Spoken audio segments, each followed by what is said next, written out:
Hey everyone, welcome back to History for Sleep. Tonight's story is a gentle dive into secrets, whispers, and quiet romance, royal affairs they tried to hide, forbidden loves of queens and princesses. We'll slowly wander through hidden letters, secret meetings, and the soft footsteps of forbidden love behind palace walls.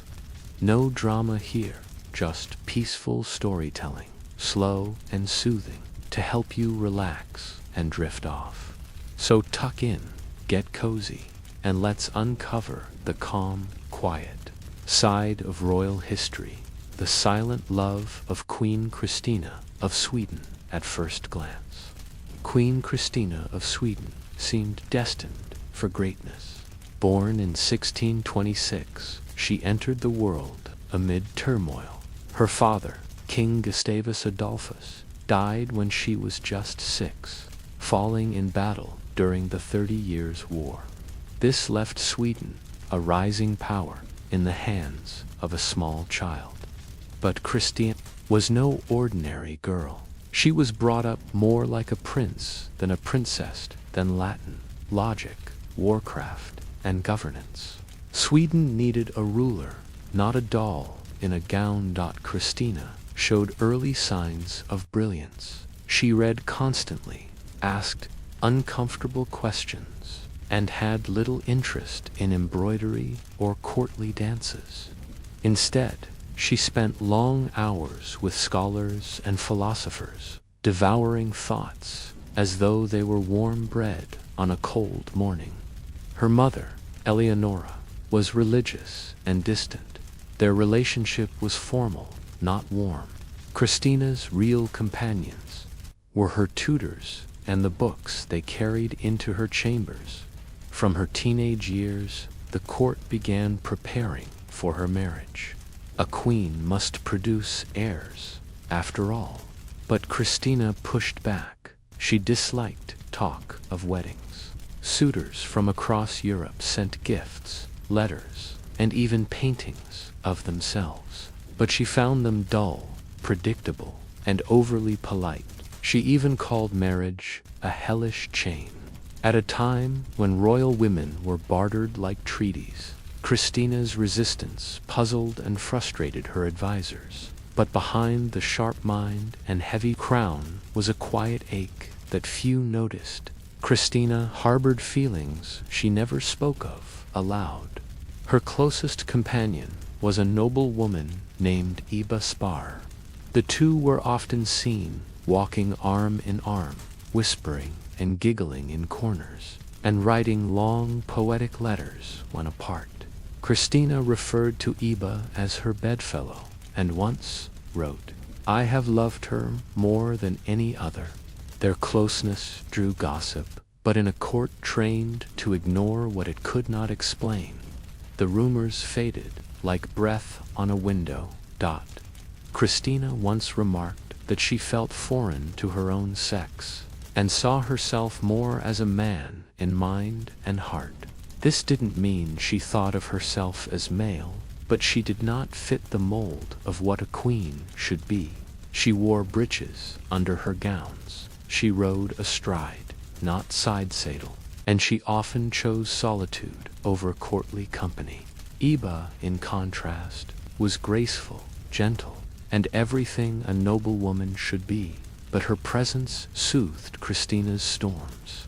Some historians argue their love was platonic. Others hint at something deeper, especially given the language of Christina.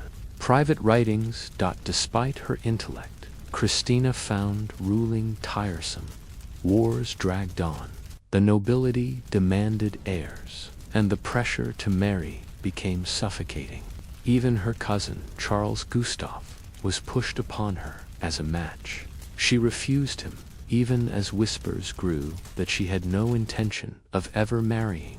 At age 28, she shocked Europe by abdicating the throne. No queen had ever done such a thing willingly. She left behind power, wealth, and a nation she no longer felt at home in. What did she seek in Rome, where she would live the rest of her life? Freedom, faith, or was it a way to escape the gaze of a court that never understood her heart?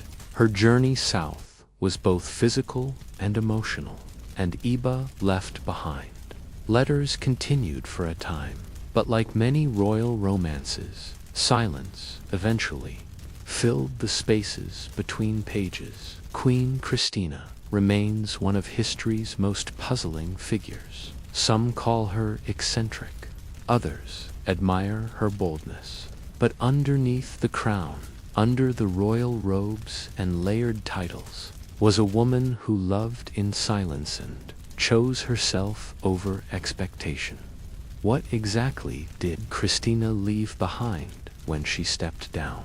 Was it just the weight of rule, or something more personal, more painful, that history chose not to write down? Ask ChatGPT. When Queen Christina arrived in Rome in December 1655, she wasn't just a former monarch, she was a sensation. Europe had never seen anything like her. Here was a woman who had turned her back on the throne, religion and expectation arriving. In the heart of Catholicism, to convert to a faith that once stood in stark contrast to her Protestant upbringing. Crowds lined the streets as she entered the city. Cardinals, artists, and noblemen whispered her name behind gloved hands and painted fans. But beneath the formal ceremonies and public curiosity was a quieter truth. Christina had abandoned not only Sweden's throne, but its strict social codes and unrelenting expectations. Rome promised her privacy, a kind of freedom in a gilded cage. She had traded a throne for a salon, and within the walls of her new palazzo, she created her own kind of court, one of thinkers, artists, poets, and courtiers who didn't ask questions she didn't want to answer. She settled into the Palazzo Farnese and later the Palazzo Riario, where she would spend much of the rest of her life. Inside, walls were draped with paintings. The scent of wax and incense lingered in corners, and conversations often ran late into the night. Music and philosophy replaced matters of state. Her household became an eclectic blend of Roman nobility, musicians from France, exiled thinkers from across Europe, and curious onlookers drawn by the mystery of the former queen. But Christina was not truly alone. She had a new companion, a man named Cardinal Decio Azzolino, a scholar and diplomat. Azzolino was one of the few who could match her in intellect. Their relationship was deeply personal, fiercely loyal, and persistently ambiguous. Letters between them overflowed with warmth and intimacy. Christina often referred to him as her only friend in the world. Azzolino, despite being a cardinal bound by vows of celibacy, seemed equally devoted. Though they never married or lived openly as lovers, their bond surpassed traditional friendship. He arranged her finances, managed her affairs, and stood beside her during many difficult years. They quarreled, reconciled, and stayed bound together across decades. Rome gossiped, of course, but gossip was a currency everyone used, and Christina was a queen of misdirection. Still, the absence of Iba Spar remained a ghostly presence. Christina kept Iba's portrait in her chambers and occasionally referenced her in letters. What had passed between them in Sweden remained locked in the past, like a chamber closed and sealed. Christina never returned to Sweden, nor did she ever see Iba again. Whether that separation was a matter of politics, religion, or deeper emotional pain is something no historian can say with certainty. But it lingered. Rome allowed Christina to reinvent herself. No longer a monarch, she became a patroness of the arts and ideas. She sponsored composers and staged elaborate performances in her home. She hosted discussions on Descartes, Plato, and faith. At times, she wore masculine clothing, signed letters with masculine forms, and sat at the head of the table like a king rather than a queen. The boundaries she had pushed in Sweden she now stretched further, safely cloaked under Roman luxury and Catholic ritual.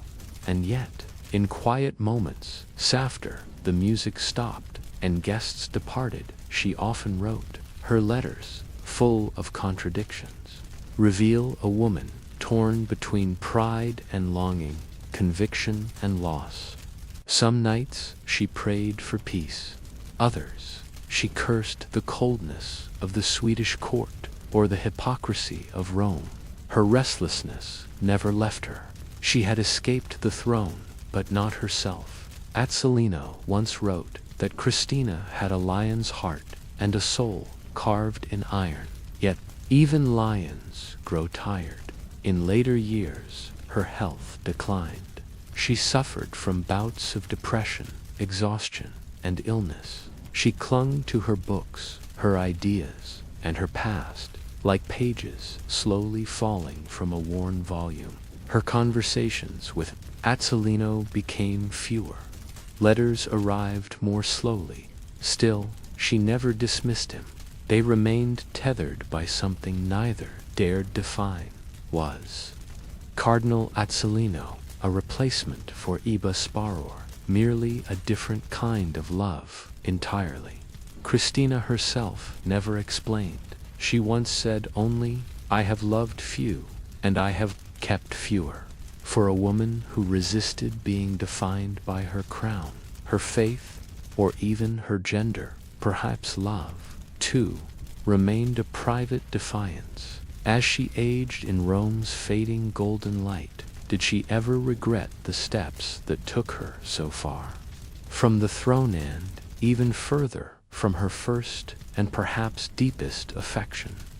In the final chapter of her life, Queen Christina of Sweden lived surrounded by relics of a world she had reshaped, but never quite belonged to. Her residence in Rome, the Palazzo Riario, had become quieter. Once filled with lively discussions, candlelit dinners, and musicians rehearsing sonatas in echoing halls, it now often stood still. The queen, who had once ruled a Protestant empire, crossed nations to convert to Catholicism, and defied every courtly expectation, was growing tired. Rome had become both a sanctuary and a cage. Its marble corridors held her secrets. The Vatican praised her piety, but never fully embraced her eccentricity. The artists she supported called her generous but difficult, and the courtiers, even in her later years, still whispered about her masculine habits and the peculiar attachments she formed throughout her life. Christina, now in her 60s, moved with less energy, but her wit remained sharp, her tongue still capable of cutting through the pomp of any ambassador or priest. The relationship with Cardinal Azzolino endured, although distance and illness had placed their own quiet shadows over it. They exchanged fewer letters, but they were still rich with familiarity and coded affection. Azzolino continued to manage her business, her correspondence, and, increasingly, her memory. Many of the details we know about Christina's final years come from his records scrupulously kept, even when his health, too, began to fail. As her death approached, Christina gave detailed instructions about her funeral. She wished to be buried not in Sweden, but in Rome. She wanted no royal procession, no grand monuments. Her only request was that her body be laid to rest in the Grotte Vaticane beneath St. Peter's Basilica, alongside popes and saints. The Vatican, perhaps, out of both respect and confusion, granted this rare honor to a former Protestant queen, she also asked that her private letters be locked away. Those that remained, especially those to and from Iba Spar, were to be kept from public view. Some were destroyed, others were hidden. A few survived in archives, often unsigned or misattributed, but the tone, the phrases, the handwriting scholars agree point back to Christina. What was so dangerous about these letters? Perhaps they didn't contain scandal, but tenderness. And sometimes tenderness is harder to explain than scandal. One letter, possibly the last written to Ebba, survives only in fragments. It speaks of the snow that has not touched your cheeks for many winters, and ends with the line, "I was never your queen, only your Christina." Whether Iba ever received it remains a mystery. Iba herself had long since married a Swedish nobleman and faded into the polite, predictable life expected of her. Her letters grew shorter, more formal, then stopped altogether. As for Christina, her final days were quiet. She died in April of 1689, surrounded by attendants, priests, and the ever-loyal Azzolino. He passed away just 2 months later, some say from grief, others say from exhaustion. What's certain is that both had spent their lives orbiting each other, sometimes in harmony, sometimes at a distance, but always connected. Christina's tomb lies beneath the grand altar of St. Peter's. Tourists walk past it daily without noticing the name etched into the stone, Christina Alexandra, Queen of Sweden. No mention of Iba, no mention of Azzolino, no inscription of rebellion, of longing, or of a life lived outside the lines. Just a name, a title, dates, and yet, in the margins of dusty archives, in the folds of fading letters, and in the accounts of courtiers who never quite understood her, Christina's real story lingers. The story of a woman who refused to marry, refused to rule by convention, refused to silence the parts of herself that others found inconvenient. Whether her love for Iba was romantic, spiritual, or both, it shaped her more deeply than any crown ever did. In the end, her story asks not whether she was loved in return, but whether she ever stopped loving at all. Isabella of France, and the knight who died for her asterisk in the cold stone halls of Westminster Palace. Queen Isabella of France walked like a ghost, beautiful, poised, but always distant. Born in 1295, she was the daughter of Philip IV of France, and Queen Consort of England by marriage to Edward II, a union of kingdoms, they called it, a marriage to cement peace, but it was peace only in name. Behind the doors of royal chambers, the threads of marriage, loyalty, and power were slowly unraveling. From the beginning, Isabella's marriage to Edward II was troubled. At the grand coronation feast in 1308, something was unmistakably wrong. Her husband ignored her for long stretches of the ceremony, and when he did speak to her, his attention seemed divided. Guests whispered. The nobles exchanged glances. All eyes turned to a single figure. Piers Gaveston. Gaveston, a knight of no great title, held a strange power over the king. He was charming, clever, and bold in ways that irritated the older lords. Edward bestowed upon him rare jewels, titles, and public affection. Some nobles called him the king's shadow. Others, more boldly, called him something closer to a lover. Whether their relationship was romantic, sexual, or simply emotional obsession, the result was the same. Isabella was humiliated, sidelined, and quickly aware that she was not truly married to a man, but to a throne already occupied by someone else. She was only 12 at the time. As the years went on, Isabella learned to play the long game. She performed her role with elegance, gave birth to 4 children, including the future Edward III, and remained outwardly loyal. But behind her soft words and graceful silences, she was watching, waiting. England was falling into chaos. The barons hated the king's favorites. Gaveston was exiled more than once, then murdered. Edward wept publicly for him, mourning him in ways he never did for family or crown. But Gaveston's death did not end the pattern.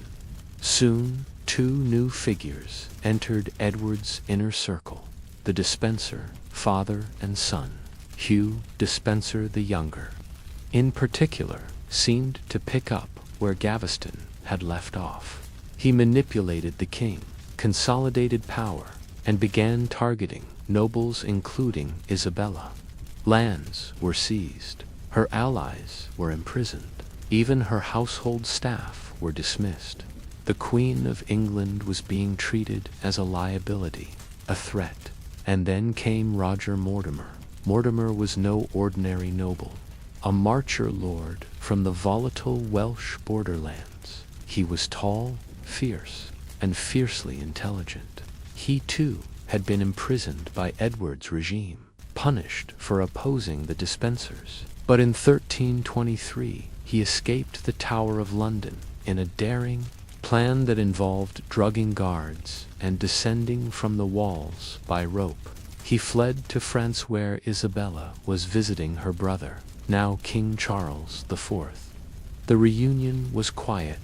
No records say exactly how they met, or when the line between anger and affection was crossed. But by 1325, Isabella and Mortimer were not just allies, they were lovers, secretly, dangerously, completely. And while Isabella was no longer a girl, she was still a queen. Every step she took in France now had consequences in England. She refused to return to Edward. She gathered support, both politically and personally. While the world watched, she began to assemble an army, not to defend Edward's reign, but to end it. It was the first time in English history that a queen openly challenged her king. But even as she planned, the danger was immense. If caught, she would be branded a traitor. Mortimer could be hanged, drawn, and quartered. Her children might be taken from her. Everything depended on secrecy and on the loyalty of a man whose station in life was far below hers. Did she love Mortimer? Was he a tool for vengeance? And if it was love, what kind of woman chooses love and war at the same time? By late 1326, the question would no longer be theoretical. Isabella was preparing to return to England at the head of an invading army, with Mortimer at her side. Husband and wife were about to become enemies, and in a time when power was decided by sword, not sentiment. The queen was finally ready to fight. But how do you return home to destroy a kingdom you once ruled? And how do you carry a secret love into a war that could end both your lives? In the waning light of late September 1326, ships carrying Isabella of France and Roger Mortimer reached the shores of England. It was a quiet landing. No trumpets, no banners, just a queen returning home under the shadow of rebellion. With her was her eldest son, the young Prince Edward, not yet 15, whose presence gave her cause a legitimacy that even her enemies could not ignore. This wasn't merely a disgraced queen with a grudge, it was a mother, returning with the heir to the throne. Behind her stood a modest but determined army, many of them mercenaries, some sympathetic nobles, and exiled Englishmen disillusioned by King Edward II's rule. They had followed Isabella not just out of loyalty, but because she had become a symbol of everything Edward had lost: grace, dignity, and a cause free of the dispenser's cruelty. Isabella's campaign moved swiftly as she marched southward. City gates opened before her without resistance. Crowds welcomed her. Nobles pledged support. Even those once loyal to Edward began to falter. The dispensers, father and son, had turned the court into a tyrannical nest, and many were glad to see them fall. Hugh Despenser the Elder was captured and executed in Bristol. His head was displayed on the city walls, but it was Hugh Despenser, the younger, who had become Isabella's personal obsession. He had not only controlled the king, but publicly shamed the queen. In one account, he confiscated her lands and forced her to travel with only a few handmaids.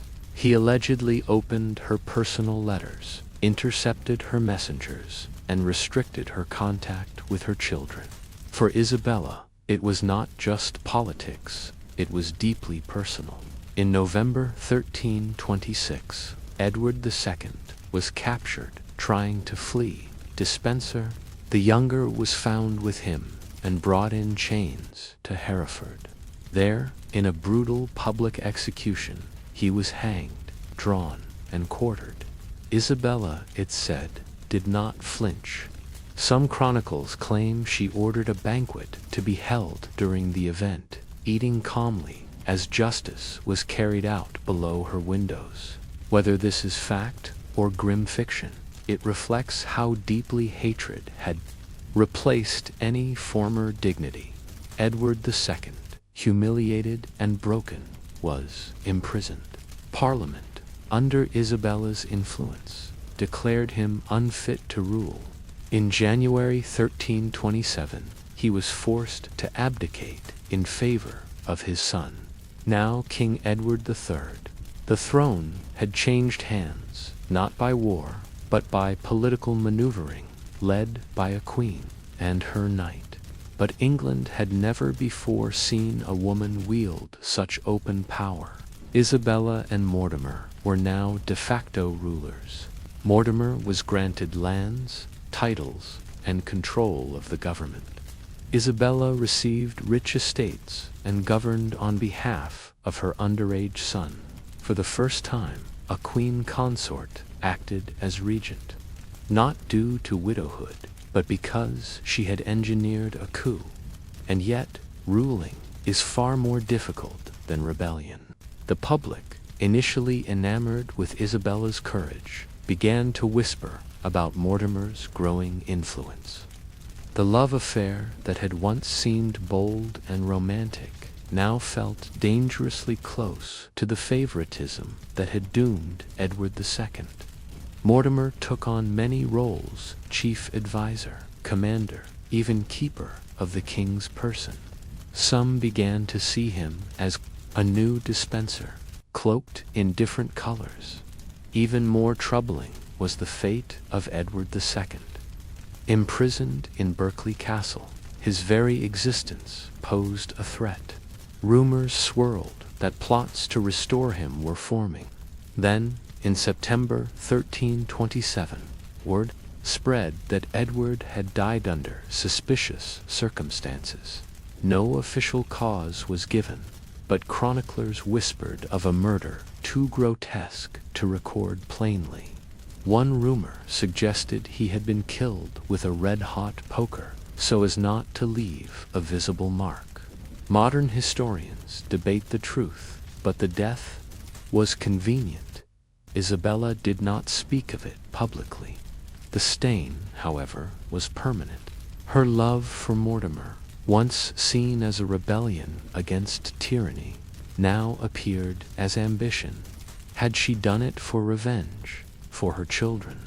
Or had she, like the kings she once opposed, simply fallen in love with power.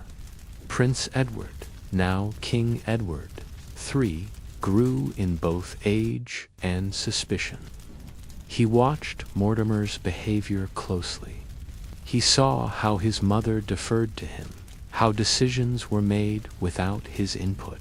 Though still a teenager, he understood that England would never accept another shadow king. But what of Isabella? Was she blinded by love or by a need to hold the world steady after years of humiliation? Could she see the danger rising in her own household? The answer would come soon, swiftly, and with the same finality she once delivered to the Despensers. In the early hours of October 19th, 1330, the castle walls of Nottingham stirred with hushed footsteps and shadowy figures. Secret tunnels beneath the fortress known only to a few were used by a handful of loyal knights. At their head was the 18-year-old King Edward III. He moved with purpose, calm but cold, a boy king now ready to rule in truth, not just in name. His target was not a foreign invader or rebellious baron. It was Roger Mortimer, the man who had once saved his mother, helped depose his father, and ruled England from the shadows. Mortimer, now the Earl of March, was sleeping in the Queen Mother's apartments. It was there that Edward's men seized him without bloodshed, pulling him from the side of Isabella herself. Some sources suggest Isabella pleaded with her son. Others claim she stood still, unable or unwilling to stop what had already begun. Perhaps she knew this moment had been coming. Mortimer had grown too bold. His name appeared on too many orders. His voice rang too loudly in council chambers. The very authority they had stolen now betrayed them. Mortimer was taken to the Tower of London. Within a month, he was tried and convicted without the opportunity to defend himself. The list of charges was long: abuse of royal power, unlawful executions, financial theft, but the real crime was simpler. He had dared to rule in place of a king. On November 29th, 1330, he was hanged at Tyburn, not as a nobleman, but as a common criminal. His body was left on display for 2 days. There was no final embrace between Isabella and her lover, no farewell letter, no graveside mourning. If she cried, history did not record it. Her son had reclaimed his crown, and England had turned the page. But for Isabella, the story didn't end there. Unlike many queens who fell from favor, she was not imprisoned or executed. Edward III, despite his decisive actions, still held affection for his mother. He understood that without her, he may never have been king at all. So instead of punishment, she was given a kind of exile, dignity without power. She retreated to Castle Rising in Norfolk, a comfortable but isolated estate. There, for nearly 30 years, she lived quietly, no longer a queen in action, but not forgotten either. Her son provided her with fine clothing, a household staff, and regular visits. Yet she rarely left the estate. Occasionally she was seen in London, dressed in widow's black, veiled in fine silk. Her movements slow but graceful. Was she mourning Mortimer or the life they might have had? At Castle Rising, Isabella turned to religion and embroidery. Records show she kept a private chapel, often heard the Mass, and maintained correspondence with a handful of French relatives. She kept a French confessor and a pet dog. She did not remarry. No other lover is ever mentioned. She died on August 22nd, 1358, at the age of 63. Her body was buried in Greyfriars Church in London, beside a silver casket said to contain the heart of Edward II, her husband. Whether that was her request or her son's decision remains unclear. The symbolism is haunting, between a man she had overthrown and a lover who was never given a tomb. Centuries later, historians would argue over Isabella's legacy. Some called her the she-wolf of France, accusing her of bloodlust and treachery. Others saw her as a tragic queen, driven by betrayal into rebellion. But in the dust of royal archives and forgotten letters, the truth lies quietly. She was a woman caught between duty and desire, between crown and heart. Her love for Mortimer changed the course of England's monarchy. It ended a king, birthed a new ruler, and left behind a shadow that never quite faded. But what did Isabella gain in the end? A throne reclaimed, yes, but a life spent in silence, haunted not by guilt, but by the weight of what love had cost. And so we are left with a question. Was Isabella of France a villain who destroyed King's Or, a queen who dared, just once, to be loved? The poisoned letters of Crown Princess Masako Tokyo, 1993, beneath the brilliance of 1,000 golden lanterns. In the imperial palace, Masako Owada smiled politely as cameras flashed and crowds applauded. She wore a white silk kimono lined with silver thread, her posture perfect, her words gentle. It was her wedding day, the moment she became Crown Princess of Japan. The world called it a fairy tale. The press compared her to Princess Diana. She had beauty, intelligence, and charm. The man beside her, Crown Prince Naruhito, would one day become emperor. But beneath the smooth surface of this moment, something else stirred, a warning, perhaps, or a whisper from the old machinery of Japan's imperial household. Masako was stepping into one of the oldest monarchies in the world, the chrysanthemum throne, whose traditions stretched back 2,600 years. And in that lineage, modern freedom had very little place. Masako was not an ordinary royal bride. She was a diplomat's daughter, raised between Tokyo, Moscow, and Boston, Harvard-educated, fluent in 6 languages, and employed at Japan's Ministry of Foreign Affairs. She had ambitions beyond royal titles. When she first met Naruhito in 1986, she was hesitant. She turned down his marriage proposal more than once. Becoming empress, she feared. Women were expected to be silent, obedient, and utterly devoted to producing a male heir. Public statements were scripted, movements were regulated, privacy did not exist. The imperial household agency and unelected office of officials and bureaucrats controlled nearly every aspect of royal life, from schedules to medical care. After years of gentle pressure and subtle threats about national duty, Masako accepted Naruhito's hand. She believed in him. He promised to protect her. He loved her. But even a prince could not shield her from the machine she was stepping into. From the very beginning, the expectations were clear. Masako was to bear a child, not just any child. Son, the imperial law of succession only allowed male heirs, and Japan had not seen a male born into the imperial family for decades. The future of the monarchy, some whispered, now rested on Masako's womb. For the first few years, she played her role gracefully. She smiled at ceremonies, accompanied her husband on tours, and tried to balance modern intellect with ancient duty. But the pressure to conceive became relentless.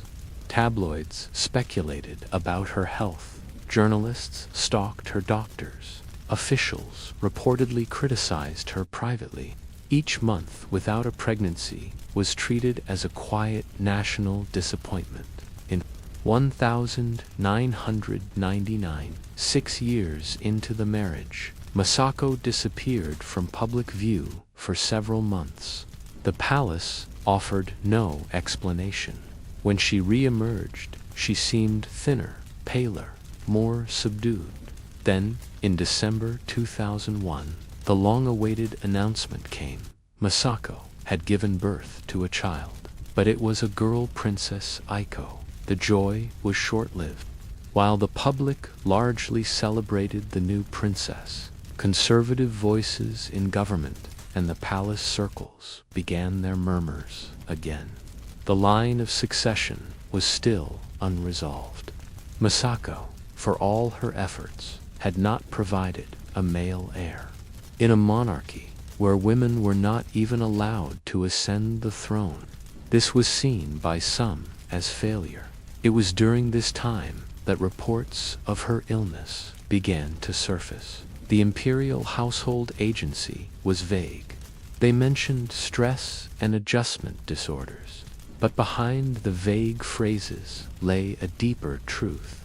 Masako was deeply unwell. She suffered from what was likely clinical depression, though the word was never officially spoken. She withdrew from most royal duties.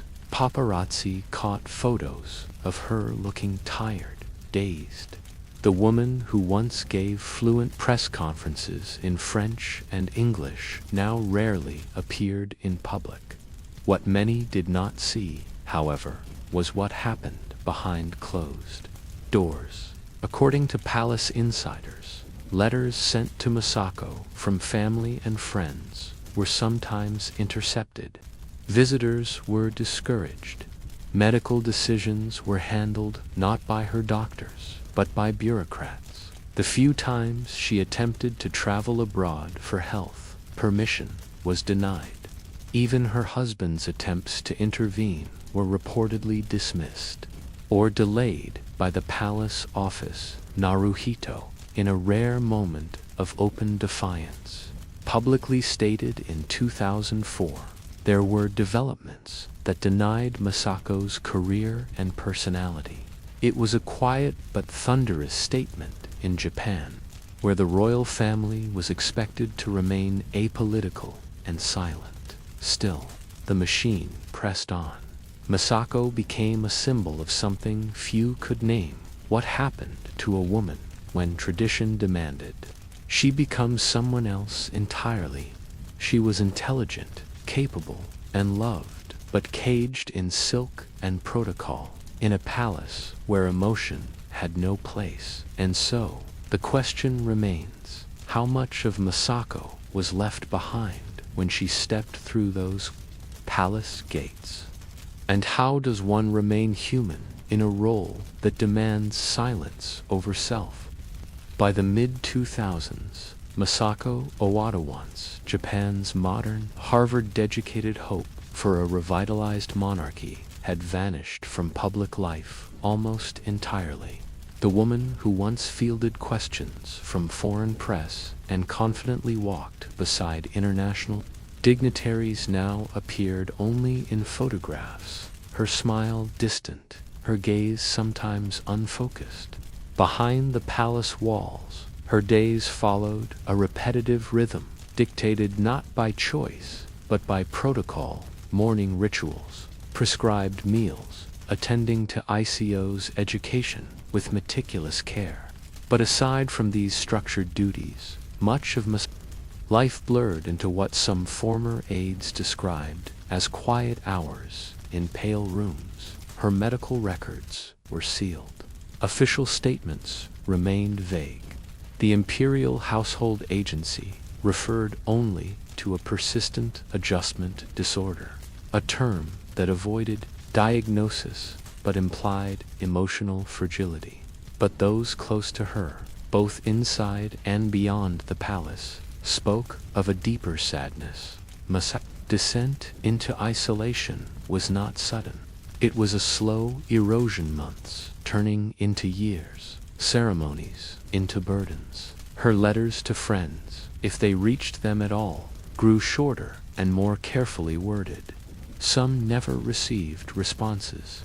Others wondered whether the replies had even been written by her. The term poisoned letters didn't refer to ink, or parchment it referred to censorship, to the quiet ways in which even personal communication was filtered through palace bureaucracy. Friends and relatives reported that messages were lost or delayed. Some were told not to contact her without prior approval. The feeling, one friend later said, was like sending warmth into a locked room, knowing it might never reach her hands. The birth of Princess Aiko had brought Masako some brief joy. She devoted herself to her daughter's upbringing with meticulous attention, often taking a personal hand in Aiko's education, shielding her from the pressures of the court. But even Aiko's childhood was not free from scrutiny. Whispers surfaced about the girl's health, her demeanor, and her ability to take part in traditional rituals. The cycle of judgment, it seemed, was now repeating itself. Meanwhile, the national conversation around succession grew louder. Japan faced a crisis. No male heirs had been born in decades. As Masako remained secluded, politicians and scholars proposed amending the succession law to allow Princess Aiko to one day ascend the throne. The public, especially women, responded with surprising support. For a moment, the future seemed open. Then, in 2006, Princess Kikotha, wife of Prince Akisho no Narahito's younger brother, gave birth to a son, Prince Hisahito.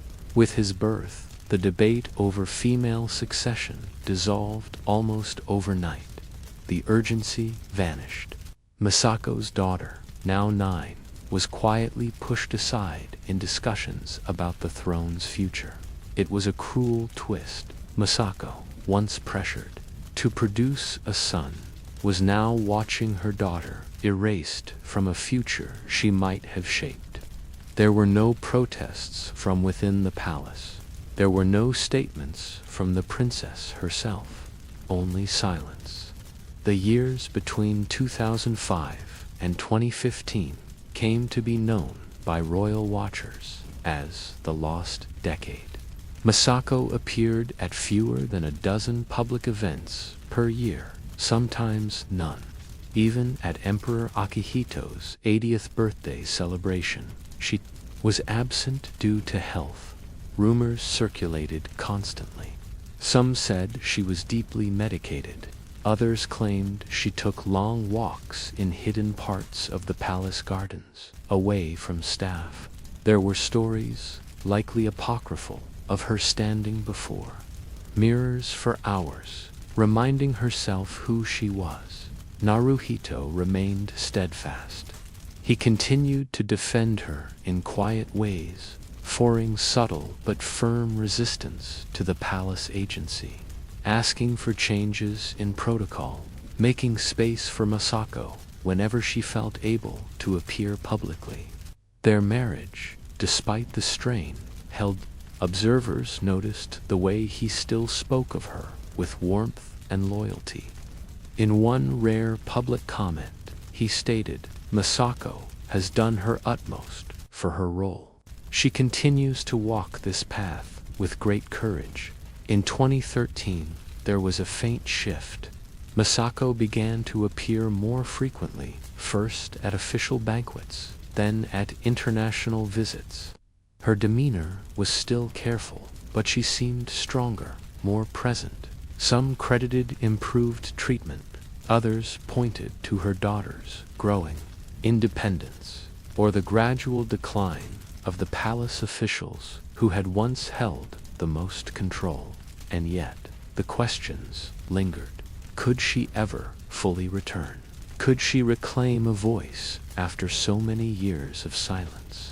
More importantly, was there still a person beneath the ceremonial robes and rehearsed smiles? Or had the palace claimed too much of her? The year was 2019. The golden leaves of autumn swept across the moats of Tokyo's imperial palace, and for the first time in over 2 centuries, a Japanese emperor abdicated. Emperor Akihito stepped down, citing age and concern that he could no longer serve the people with full devotion. The moment was deeply symbolic, not only because it signaled the end of the Heisei era, but because of who now stepped into the sunlight. His son, Crown Prince Naruhito, ascended the chrysanthemum throne, and by his side, for the first time in decades, Masako stood before the nation, veiled in ceremonial layers, her expression composed. She was no longer simply a crown princess under scrutiny. She was now Empress Masako of Japan. The transition was carried out with imperial formality, scrolls bearing the sacred regalia, words spoken with gravity, heads bowed at perfect angles. Yet for many watching, especially women, Masako's presence was more profound than the ceremony itself. After decades of silence, she had arrived again, not as a broken figure, but as a survivor. In her first statement, as Empress Masako offered gratitude and humility. She referenced the pressures she had faced, though gently, noting her deep sense of solemn responsibility. Her words were soft, but their presence was radical. After all, she had once been considered too delicate for the role. Now she wore its weight without flinching. Behind the symbolism, however, the structure around her remained unchanged. The imperial household agency still loomed. The rules, though softened, still held. And most notably, Princess Aika Masako's only child still stood outside the line of succession.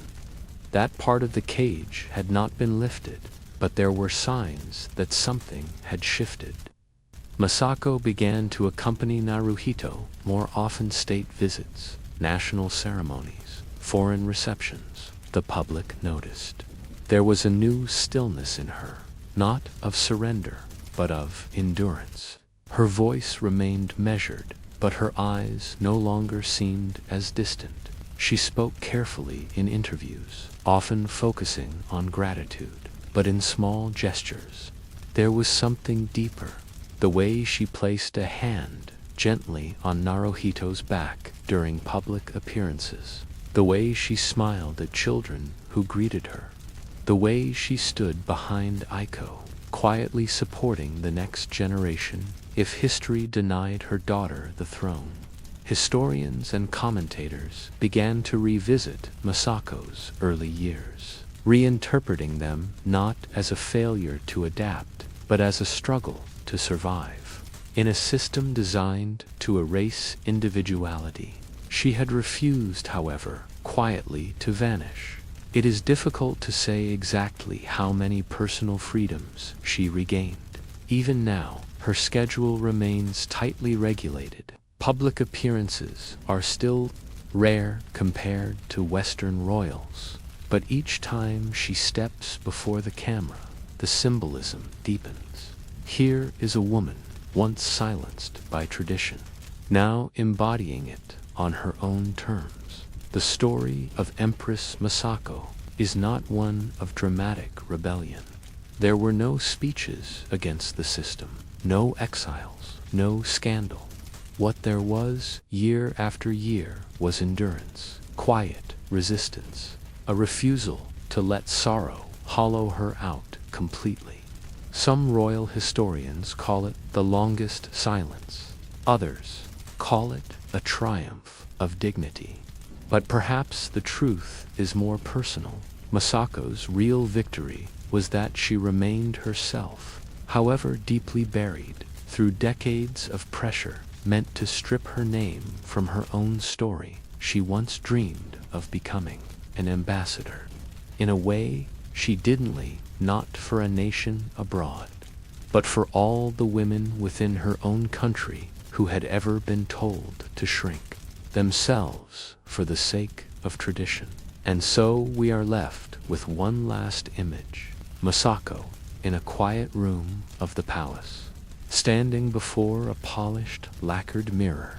Not the shy bride of 1993, not the secluded princess of the 2000s, but a woman who has lived inside the walls, endured the silence, and now wears a crown of stillness. The question remains: can tradition evolve gently, or must someone like Masako always pay the price for preserving its form? The Nun Queen of Portugal and her secret poet Asterisk in the late spring of 1247. The city of Coimbra hummed with preparations for a royal ceremony. The convent bells rang in echo with church hymns, and the wind carried the scent of almond blossoms across the red rooftops. Inside the monastery of Santa Clara, a young woman knelt in quiet prayer. Her name was Infanta Maria of Portugal, daughter of King Afonso II. She was 21 years old and about to make a vow, not of marriage, but of surrender to God, to silence, and to solitude. The royal court called it a holy decision, but there were whispers, soft, persistent whispers, that Maria's entrance into the convent was not entirely of her own choosing. The kingdom had no shortage of ambitious men with noble blood and wandering eyes. Marriage alliances were often matters of strategy, not affection, and Maria, with her thoughtful gaze and love of poetry, was not a princess eager to be bartered for treaties. Her mother, Queen Araka, had once entertained a marriage proposal from the crown of Aragon, but Maria, strong-willed and fluent in Latin, resisted. It is said that she pleaded for an education instead of a betrothal, and eventually for permission to take the veil. Some chroniclers suggest her request was granted, not out of support, but as a means of quiet containment. Better a princess behind convent walls than one stirring dissent at court. The monastery of Santa Clara was a place of austerity. Life was marked by rituals: matins before dawn, silence after compline, days spent in scripture or spinning wool for the poor. Yet within this rigid structure, Maria found space. She built a small library. She translated sacred texts from Latin to Portuguese. She began writing her own prayers, some of which, curiously, were structured more like sonnets than psalms. And then, quite suddenly, a poet arrived. His name was Dom Rui da Pavoa, a minor nobleman with a talent for verse and a reputation for wandering. He had once served in the court of King Sancho II, but after political shifts and growing unrest, Rui sought quiet employment. He was appointed, somewhat unexpectedly, as the monastery's scribe and tutor to the younger nuns. He came with parchment, ink, and the battered remnants of a troubadour's soul. Maria met him in the scriptorium. She was reviewing a translation of Augustine. He was copying liturgical chants. Their first conversation, according to the record of a later friar, was about the correct use of the subjunctive tense in Galician Portuguese. It was not love at first sight. It was something slower, like ink soaking gradually into parchment. Rui noticed her writing. He praised her command of meter. She asked about his time in court, about the lost art of secular song. They began exchanging poems, first theological, then philosophical, then gently personal. Their writings were placed inside books, hidden among margins, traded beneath the watchful eyes of other sisters. One stanza, Maria wrote, ended with the line, "Where the vow binds my lips, the quill speaks." There was no candlelit, least not. Yet, Their interactions were polite, their conversations veiled in theological phrasing. But the convent began to hum with quiet tension. One older nun reportedly warned Maria that poetry was a net for the soul. Another suggested that Rui's presence disrupted the sanctity of the holy order. Still, the princess-turned-nun did not retreat. Instead, she composed a poem that compared the life of a cloistered woman to that of a bird who sings only for the moon. Rui responded with a verse about a tree that bends, but does not break in the wind. Their metaphors were tender and precise, and they became something more a language shared only between them in time. A small scandal did stir not of behavior, but of ideas. A bishop visiting the monastery stumbled upon one of Maria's compositions. It was a meditation on longing not for a man, but for divine love couched in language that felt dangerously close to human passion. He questioned its authorship. The scribe, Rui, quietly claimed responsibility. Maria remained silent. After that Rui was reassigned, he left the convent with only a few possessions and a heavy satchel of parchment.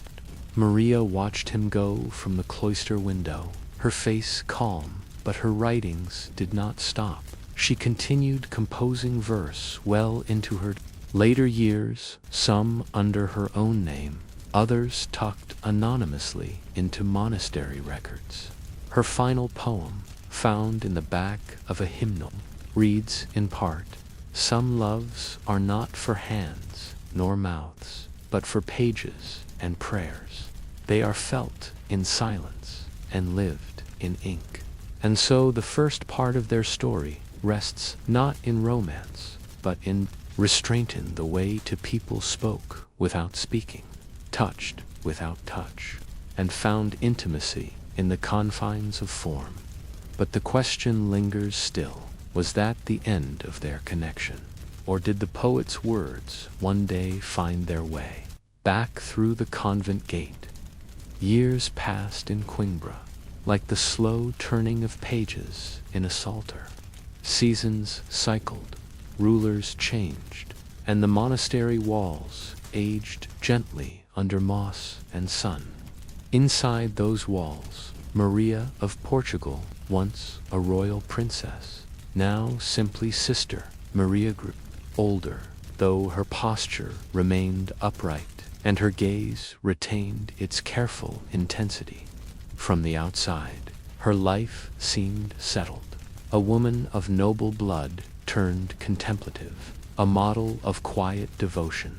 But behind the veil and the daily prayers, Sister Maria's ink never dried. She no longer exchanged poems with the scribe Rui da Pavoa, at least not openly. After his reassignment, his name was rarely spoken within the convent. The abbess, concerned with preserving order, quietly removed any remaining pieces of his copied work from the scriptorium. He had vanished from their records like a shadow swept by candlelight dot, and yet small signs lingered.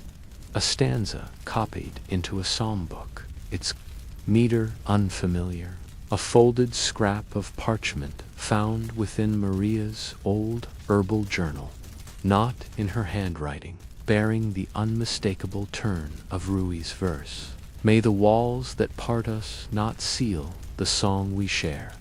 It is not known how the note arrived. Some speculate that a sympathetic lay sister, delivering vegetables and salt from the city, served as an unknowing courier. Others believe that Rui, ever resourceful, left the note beneath the stone lip of the cloister well where Maria often walked in the convent. Such acts would be considered gravely inappropriate, but these were not love letters in the worldly sense. They bore no promises of escape or earthly longing. What Maria and Rui seemed to share had evolved into something more ephemeralous, sacred companionship held together by ink, memory, and spiritual resonance. Maria began writing again with purpose. Her poetry became layered with allegory.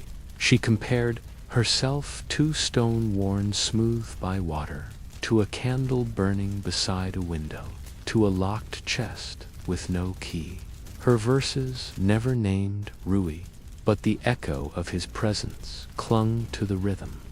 One poem described a bird singing to a distant hill. Another depicted a monk and a nun as two stars who circle but do not touch. Her work, though steeped in religious imagery, pulsed with personal reflection. Outside the convent, Portugal was shifting. King Afonso III had taken the throne. Courtly tastes turned toward French fashions and the romance of courtly love. In noble circles, troubadour verse became fashionable again, sung in drawing rooms, passed from court to court, and in the midst of this cultural shift, a curious manuscript began to circulate among the literati, a folio of poems attributed to an unnamed lady of Coimbra. The tone was reverent, but subtly questioning. The structure was lyrical, but precise. One historian would later say, it felt like the voice of someone who had survived devotion, not just practiced it. Maria never publicly acknowledged the folio, and yet one of its final pieces included a dedication in Latin coded but clear. To the silent one whose hands held my first verse and never tore it. Meanwhile, whispers of Rui da VOA placed him in Lisbon, then in Evora, then back again in the north. He no longer served under court patronage. Instead, he became something quieter, village teacher, a transcriber of old saints' lives, a man who wore his wandering like a habit. But even far from court, his verses were recognized. In one later collection, there appears a poem addressed to a cloistered soul whose light burns behind stone. The lines are tender, melancholy, and unmistakably written for someone he could never again name. And still, no scandal erupted. No rules were officially broken. The connection remained unconfirmed, preserved only in echoes. Their story survived, not in any embrace or confession, but in careful words exchanged through the gaps between duty and longing. In her later years, Maria was offered a rare privilege. She was asked to become abbess of a new convent near the coast, an honor bestowed only on the most respected and devout of sisters. She declined. Instead, she remained in Santa Clara, caring for the gardens, training younger sisters in the art of letter and verse, and attending to the dying dot. Her teachings, it is said, included reminders to speak when needed, but write when truth cannot be spoken. Her library grew. Her handwriting softened. Her name, eventually, became associated not just with royal blood, but with the quiet flowering of Portuguese sacred poetry. And yet, as her life entered its final years, there is no record that she and Rui ever saw one another again. But then, again, was it necessary? Their words had traveled. Their thoughts had found each other again and again, wrapped in parchment, slipped into margins, folded in devotion. And so we are left to ask, can two people love purely through letters, never touching, never meeting, again yet still know each other more deeply than any court romance ever allowed? By the year 1290, Maria of Portugal had passed her 60th year.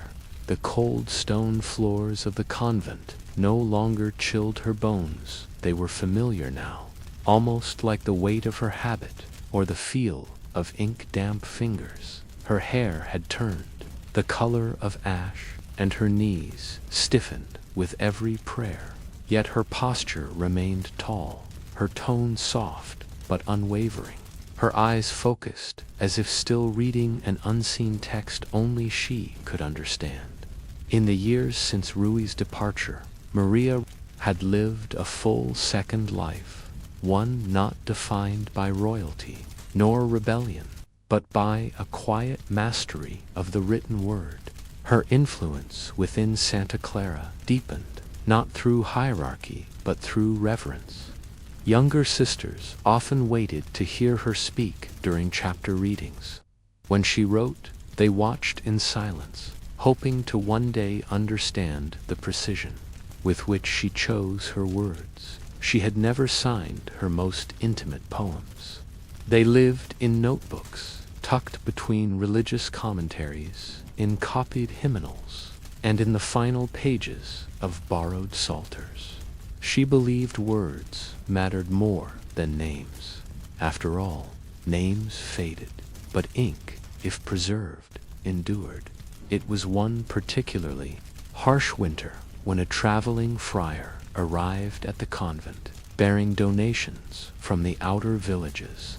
Among the wool and salted fish, he brought with him something odd, a worn book of devotional verse with several loose pages, found in the chapel at Povoa de Lanhoso, he said. No owner claimed it. Maria took the book quietly. She recognized the handwriting immediately. The lines were slower than before, more somber, but unmistakable. Rui's voice had aged, along with his hand. One poem spoke of a voice I once heard behind stone, now clearer than bells. Another read, in the silence where no answer comes, I still listen. She said nothing to the friar, but for the rest of the day she walked with the smallest tremor in her hands. She copied 2 of the poems into her own notebook that evening, adding just one line in response. Though time has thinned the voice, the echo lives within me still. It would be the last new poem she would ever write. In the final years of her life, Maria began the work of quiet preparation. She organized the library shelves. She arranged for repairs to a leaking roof over the scriptorium. She dictated one final letter to the royal family, more administrative than personal, requesting a fresh delivery of parchment and ink for the next generation of sisters. She never mentioned Rui by name, not once in her recorded letters, nor in any formal writing, but her poetry told what she could not say aloud. And when she passed away peacefully in her sleep at the age of 74, the Sisters of Santa Clara did something unexpected. They buried her with 2 things tucked inside the folds of her habit: a quill worn smooth from decades of use, and a single page of verse in unfamiliar handwriting, folded neatly behind her prayer book. No official chronicle recorded the poem's content, but among the convent's preserved documents, a copy was later found. It read, I walked beside you, not in step, but in shadow. I spoke to you, not in voice, but in lines. And though my hands now rest, if ever your words are read there too, will I be in later centuries? Scholars argued over whether Maria and Rui had truly shared a romance or merely a deep, platonic devotion cloaked in literary beauty. The truth is likely buried somewhere in between, a love both sacred and forbidden, shaped by limits, yet made limitless through the page to the world. Maria of Portugal was remembered as a devout sister, a patron of monastic letters, and a daughter of the royal house. But to those who read her verses carefully, she was something else entirely, a witness to a quiet kind of love that neither violated her vows nor bowed to them. Her story reminds us that not all grand affairs require grand gestures. Some are quiet, deliberate, and written in the margins, surviving through silence and finding eternity in ink. The Crown and the Corsair, the Spanish princess who fell for a pirate asterisk in the year 1573. In the waning decades of Spain's golden age, the Alcazar of Seville shimmered like a dream in stone. Its courtyards were lined with orange trees, its tiles cool underfoot, and its walls heavy with secrets. Inside this ornate palace lived a young woman whose life, by every rule of birth and expectation, should have been simple, royal, protected, and utterly predictable. Her name was Infanta Leonor of Castile, the daughter of King Philip II's lesser cousin and a duchess of modest estate. Though not in the direct line of succession, Leonor was raised with all the polish of a future bride for an Alianza political pawn destined for foreign shores. She was educated in Latin, embroidery, and etiquette. Her reading was censored, her behavior measured. She walked with her hands folded, her eyes downcast, and her spine straight as the law. In portraits, she wore pearls and a passive smile, and yet, according to the letters of one courtier, the girl reads like a man studies scripture and stares from the balcony like a hawk untethered. That balcony overlooked the Guadalquivir River, and beyond it, the bustling port of Sevilla, city swollen with the wealth of the Americas and crowded with ships, both noble and less so. Among the sails and crates and calloused sailors moved the shadows of the forbidden corsairs, smugglers, and privateers. The Spanish crown called them pirates, but to some they were heroes of the tidemen who defied empire and lived by wind and sword. It was there, along the stone ledge of that riverfront balcony, that Leonor first saw him. He did not look like a nobleman. He wore no crest, no fine cloak. His coat was patched in 3 places, and his boots were sea-scuffed. Yet he carried himself with the ease of a man who had never been told no by anyone stronger than the sea. His name was Mateo Valverdeor, so she would later learn, though it was likely not the one he was born with. He had served briefly under Spanish flags during the war against the Ottomans, then vanished from the fleet, only to reappear as a traitor, or a thief, depending on who told the story. Mateo captained a small ship called La Lucia Known for its speed and the fact that it docked in no harbor for longer than a day. He was wanted in at least 2 ports, admired in others, and known among the dockhands for paying generously and punishing betrayal without hesitation. How he came to speak with Leonor remains a mystery. Some say he bribed a servant. Others believe he climbed into her courtyard under cover of night. But the most accepted version, retold quietly by an aging nun who had served in Leonor's household, was this: the Infanta left a sealed note tucked into a basket of bread meant for the cathedral's poor, and someone passed it on to him. The note was brief, polite, and signed only with a drawing a small crown beside a bird in flight. Their meetings thereafter were rare and veiled in caution. Leonor would dress as a maid and walk the market at dusk, her face shadowed. Mateo would pass near, never touching her, never stopping, but dropping a folded square of parchment in a crate of oranges, or brushing her sleeve with a whisper, "Tomorrow, by the old well." At first, they spoke in riddles and proverbs. He quoted sailors' songs. She responded with lines from scripture, always in metaphor, but the veil lifted soon enough. They spoke plainly, then softly, then boldly. Leonor, for all her refinement, was not easily impressed. She did not swoon over ballads or tales of stolen silver. What moved her was his refusal to bow not to kings, not to customs, not even to fate. And Matteo, for his part, was struck by the way she held her gaze, not flirtatiously, but with curiosity. He once told her, "You watch like someone reading a map no one else has seen." They never kissed in public. Likely, never at all.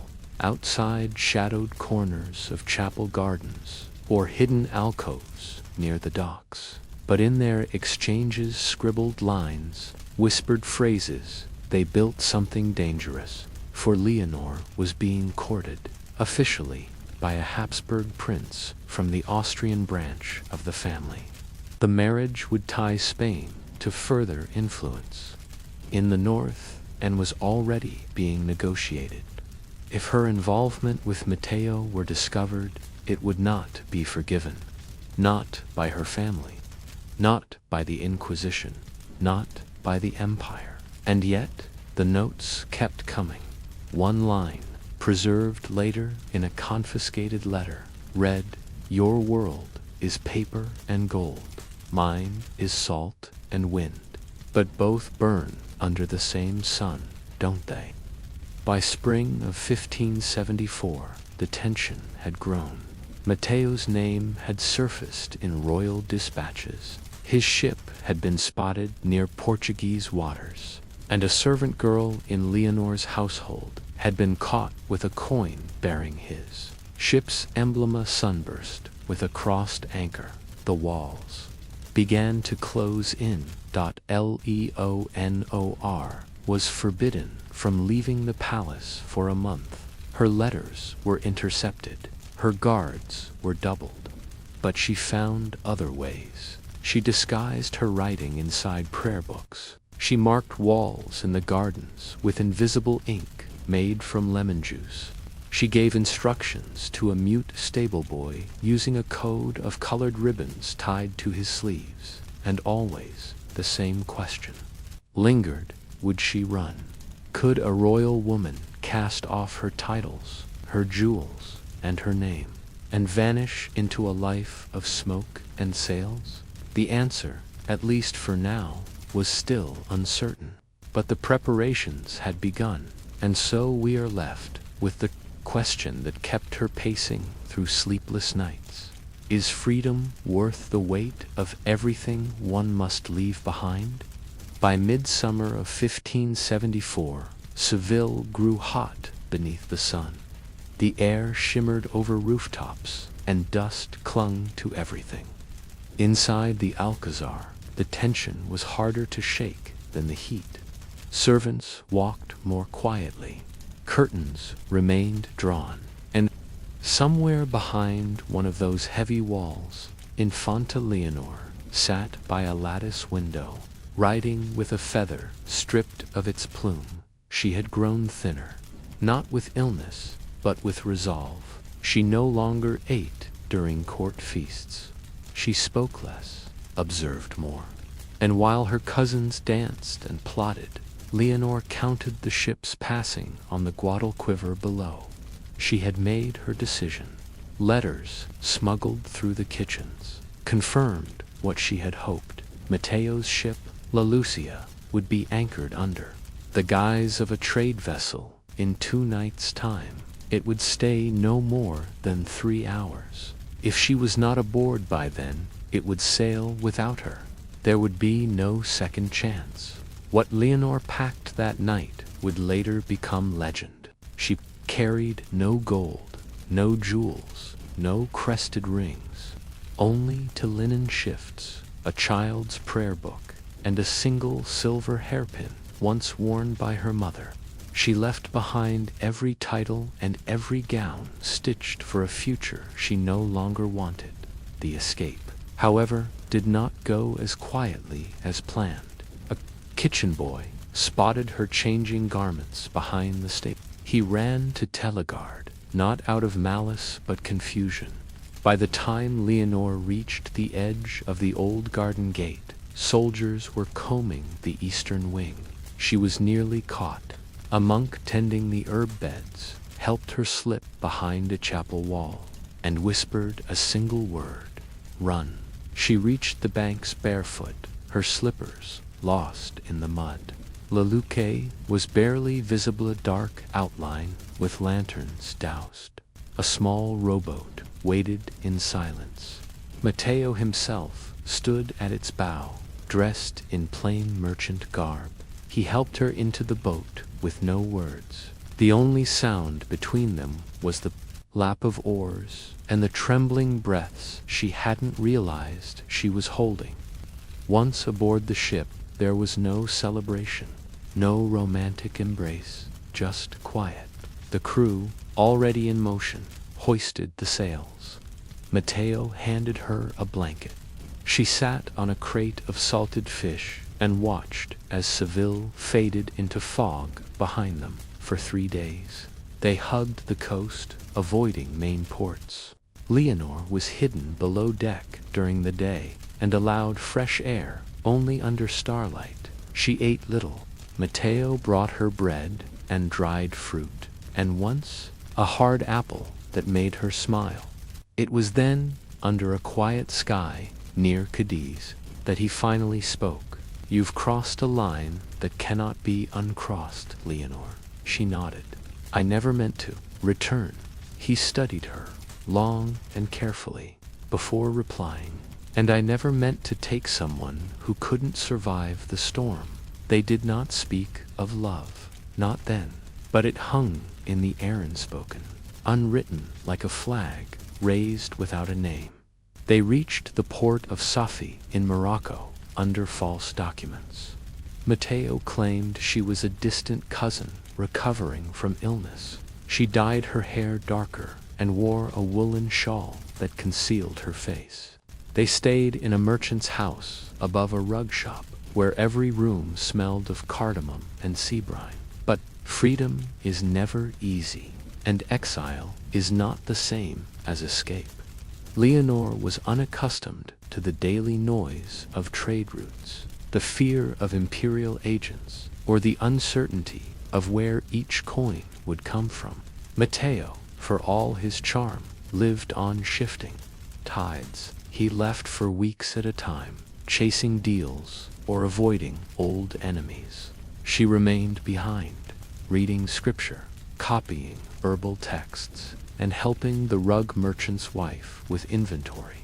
She had chosen this, she reminded herself often, and yet she was still watched, not by servants or inquisitors, but by neighbors, traders, and travelers who whispered when they noticed her bearing, her accent, her posture that still carried a trace of royal spine.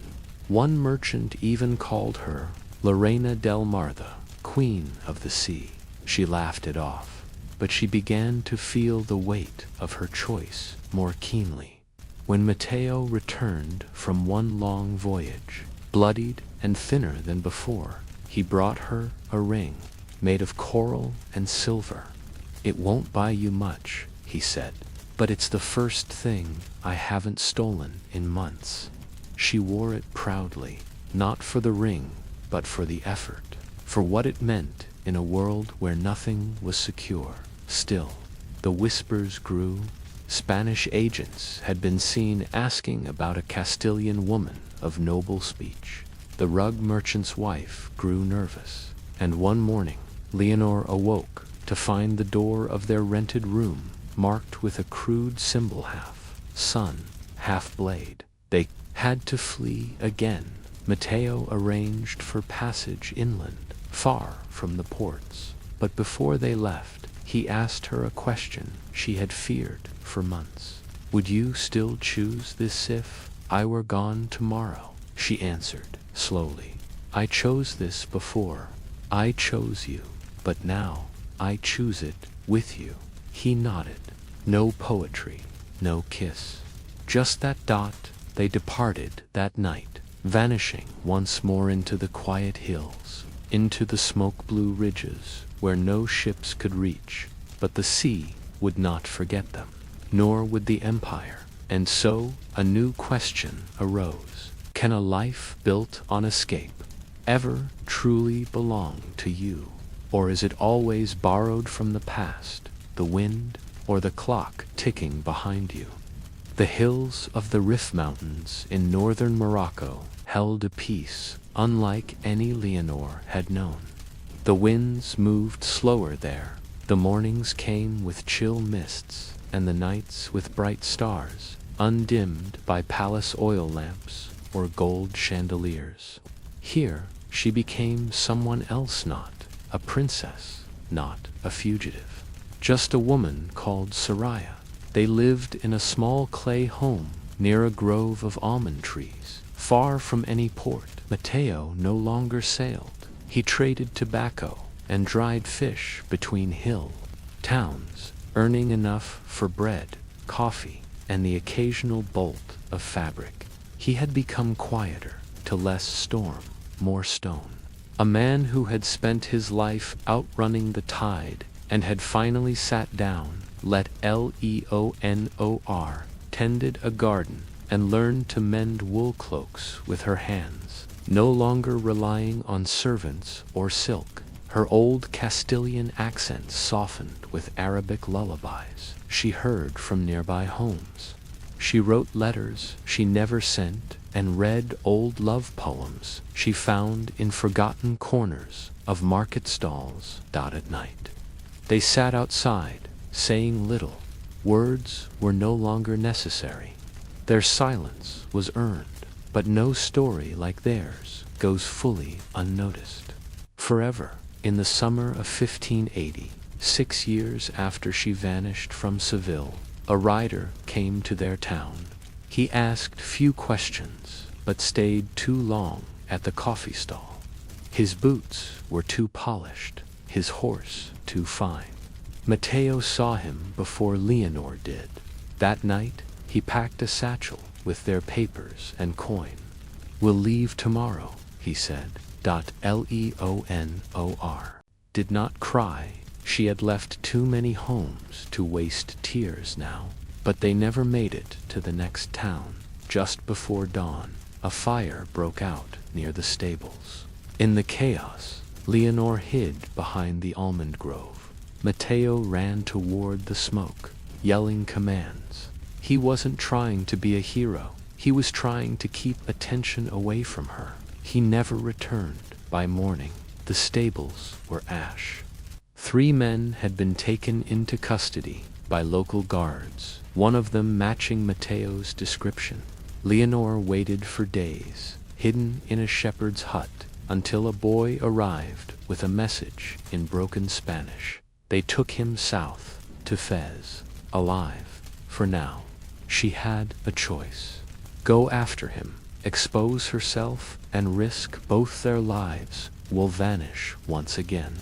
Alone this time. Leonor. Once the Infanta of Castile, once Soraya of the Hills, chose silence. She cut her hair, took a new name, moved eastward into the dry plains. No one ever heard of her again. But decades later, in a village north of Meknes, an elderly woman lived quietly near a fig orchard. She taught young girls to read. She kept no mirror, no portraits, only a small ring of coral and silver tucked inside a box beneath her bed. It was found after her death. The villagers buried her as Nura, teacher and midwife. But one neighbor recalled her once, whispering to a child, "I was once a princess who loved the sea, and the sea never loved me back." No royal record ever confirmed Leonore's fate. Spanish documents list her as missing, presumed dead. And Matteo Valverde, there is no execution logged, no prison record, only the story of a burned stable and a woman who vanished. What they shared was never written into history. But sometimes the stories we lose say more than the ones we keep. For what is love, if not the act of choosing someone even when the world does not? And in the end, we must ask, was their love of freedom, or just another kind of exile, dressed in salt and silence? The Librarian and the Princess, Denmark's quietest scandal asterisk in the dim stone corridors of Rosenborg Castle in Copenhagen. The chill of northern winds never truly left. Even in summer, tapestries fluttered from drafts no one could find. It was in one of those dim hallways past the drawing room, down to staircases, and behind a door hidden in a panel of bookshelves that the royal library waited. It wasn't a grand chamber like Versailles or Prague's halls. This library was plain, with low ceilings, simple wooden shelves, and small arched windows that rarely let in sun. It was meant more for storage than display, and that is perhaps why the scandal began there, quietly, without fireworks, without perfume, only parchment and dust. The year was 1793, and Princess Amalie of Denmark had turned 20-4 to old. They whispered behind doors to remain unmarried. She was not especially beautiful, nor bold, nor politically useful. Her health had always been described as delicate, and she had never been sent abroad for marriage like her sisters.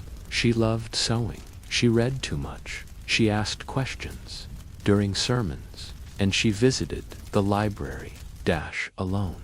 That in itself was not quite scandalous. But what was whispered, barely, was that she stayed too long. That when she returned, her cheeks were pink and her sleeves were dusty with old paper. And that once a maid claimed to see her holding a letter she did not have when she entered. The librarian's name was Frederick Gabel, 32, son of a judge, trained in Latin, quiet to the point of vanishing. He had been appointed royal librarian the year before Amalie began her visits. His job was to catalog centuries of forgotten correspondence, poetry, and records many in languages few at court still read. He spoke little. He wore brown. He lived in a narrow townhouse near the harbor and walked to work with a satchel of keys and no hat, even in snow. To most, he was invisible. To Amalie, he was a door left slightly open. Their first true conversation the one surviving diary entry was about Horace. She misquoted a passage from memory. He corrected her, softly, without condescension. She smiled. From that moment, it became routine. Amalie visited the library once a week, then twice, then daily. She claimed she was translating Latin verses. Sometimes she carried a book in with her that she never opened. Sometimes she brought flowers to leave on a desk. They never sat too close, never touched, but when she left, she always smiled. Rumors began, slowly, among the lower staff. A footman reported seeing the princess hand the librarian a folded paper. A cook insisted she saw him bow too low, linger too long. The Queen Mother was told. Amalie was questioned harshly, but with that cold royal detachment that cuts deeper than any shouting. She said she only visited to read, and it was not a lie, because the truth was more delicate than that. They had begun writing letters, short ones, mostly quotes, observations, sentences copied from books. "You would like this," she wrote once, attaching a leaf of pressed time. He replied with a line from Cicero, "A room without books is like a body without a soul." They never signed their names, but they both knew. And then, one letter changed everything. Amalie wrote, "I do not fear being unloved, but I fear being known only for what I did not do. And I fear losing the only hour of my day that feels like breath." She left it between pages of a Bible commentary he found it that evening. His reply came 2 days later. Then I am guilty too. I should not long for the silence of your steps, but I do. And if I am damned, let it be by ink, not fire. They did not kiss. They did not meet in secret after dusk. They were not lovers in the usual sense, but in a palace where every gesture was scripted, every word echoed down stone halls. What they shared was dangerous, because it was true. Eventually, the king's advisors took notice. There was no accusations, just a quiet reshuffling. Frederick was reassigned to the royal archives across the city. Amelie's library visits were limited by concerns for her health. Guards were posted, windows locked, no letters were found. But the queen ordered the bookshelves searched. One note survived hidden in a Latin grammar text, folded so thinly it escaped detection. It read only, "Ink cannot lie, but even ink fades." And so the question remains, when two souls meet without touching, can it still be called a scandal? Or is it something deeper, something royal courts were never built to understand? Amelie's days became very still. The royal corridors had always been quiet, but now the silence pressed against her like heavy velvet. She no longer asked to visit the library. Her embroidery went unfinished. The court physician diagnosed her with melancholia, fashionable term that gave permission for long walks and too much tea. No one said her name out loud during meals.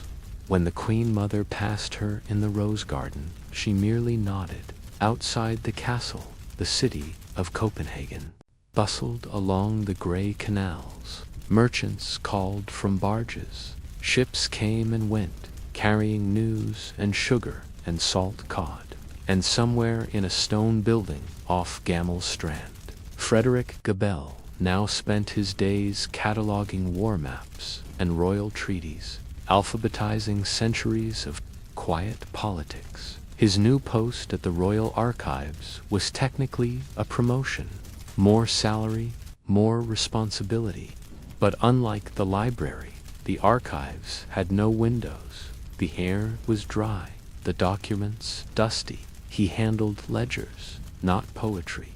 Still, one habit remained. He continued to write, not letters. Now there was nowhere safe to leave them. Instead, he began copying passages from the books they used to discuss.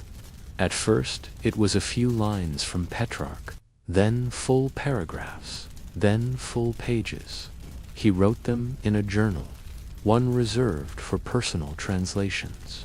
On its leather cover, he carved a small A dot. It was the only indulgence he allowed himself. Weeks passed, then months. Amelie turned 25. No foreign prince proposed. Her youngest brother was married off to a minor German duchess. There was a sense that she had been forgotten on purpose. But memory is a difficult thing to kill in spring. An old maid who had once served in the library was quietly dismissed. Her name was Kirsten, and she had always known more than she let on. A week later, a slim volume of Horace poetry arrived at the archives. It had no sender. Inside was a pressed violet and a slip of paper with one line in Danish. "I have not forgotten." The quietest part of me, Frederick recognized the handwriting instantly. Not because it was fine, it wasn't, but because it leaned slightly left, as if each letter was retreating from the world. It was not a call to action, just a note of survival. Frederick. Read it once, then twice, then burned it in the fireplace before anyone could ask questions. After that, they began writing again, carefully, indirectly. They left notes inside books, sent for binding, between documents marked for royal review, always hidden among the mundane.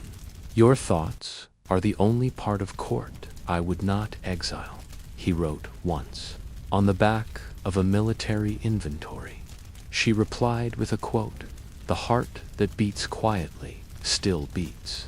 Their entire correspondence during this second season lasted only 12 letters. None were signed, none mentioned love, yet none needed to. But palace rhythms are patient predators. By midsummer, the Queen Mother began planning a visit to Norway. An extended stay meant to remove Amalie from the familiar. Word spread that she might not return for years. Amalie said nothing, but the morning before her departure, she slipped into the chapel alone. She knelt not to pray, but to think. It was not a decision born of drama or youthful folly. It was a still, measured thing, like a punctuation mark placed with care. That evening, a final package arrived at the archives. Inside was an old volume of Latin riddles. Tucked within, a short note written in a practiced royal hand. Some stories live best between books. I leave you the silence between the pages. May it be enough. It was unsigned. Frederick read it 3 times. He did not cry. He simply walked to the storage shelf, found the copy of Horace she once misquoted, and placed her note inside. He closed the book and never opened it again. She sailed the next morning. The trip lasted nearly 6 years. When she returned, Frederick had married quietly to a merchant's daughter. He lived outside the city, near a grove of birch trees. He still worked with books, still drank bitter coffee, still avoided mirrors and Amalie. She never married. She resumed her place in court, her hair now streaked with gray. She arranged flowers with care, and every year, on the date the first letter had been exchanged, she visited the castle library briefly, without reason, and always alone. Sometimes, the quietest stories are the ones we carry the longest. But even now, we must wonder, if a love never leaves a room, never leaves a mark, can it still echo for generations, hidden between the pages of forgotten books? The decades that followed did not bring scandal, no trials, no exile, no open disgrace. What happened between Princess Amalie and Frederick Gabelle was too subtle for court records, too gentle to alarm the clergy, too quiet to be remembered in official letters. And yet something remained. Amalie's later years were marked by calm routines. She kept a room at Rosenborg Castle, but lived mostly at a modest estate north of the city, far from political affairs. There, she cultivated herbs, collected letters from past queens, and became patron to a small circle of women who studied natural philosophy. Nothing rebellious, nothing loud, just a gentle push against forgetting. To the outside world, she was a minor royal who had escaped marriage through polite stubbornness and delicate health. She remained unmarried, uncontroversial, and largely unspoken of. When people mentioned her, it was with mild affection, like recalling the last rose of a mild summer, pleasant, if unremarkable. But in private, she was never truly alone. Amalie kept a box beneath the floorboard of her bedroom, narrow, cedar-lined, locked with a single brass key. Inside it were not jewels, nor royal correspondence, but slips of folded parchment. Some were little more than single lines, others bore full paragraphs, all unsigned, all in the same 2 hands. They had written only a dozen letters during that brief second season of quiet rebellion. But over time, she had copied them first onto clean paper, then into a single bound book. No dates, no names, only one note on the inside cover. Let silence have its record.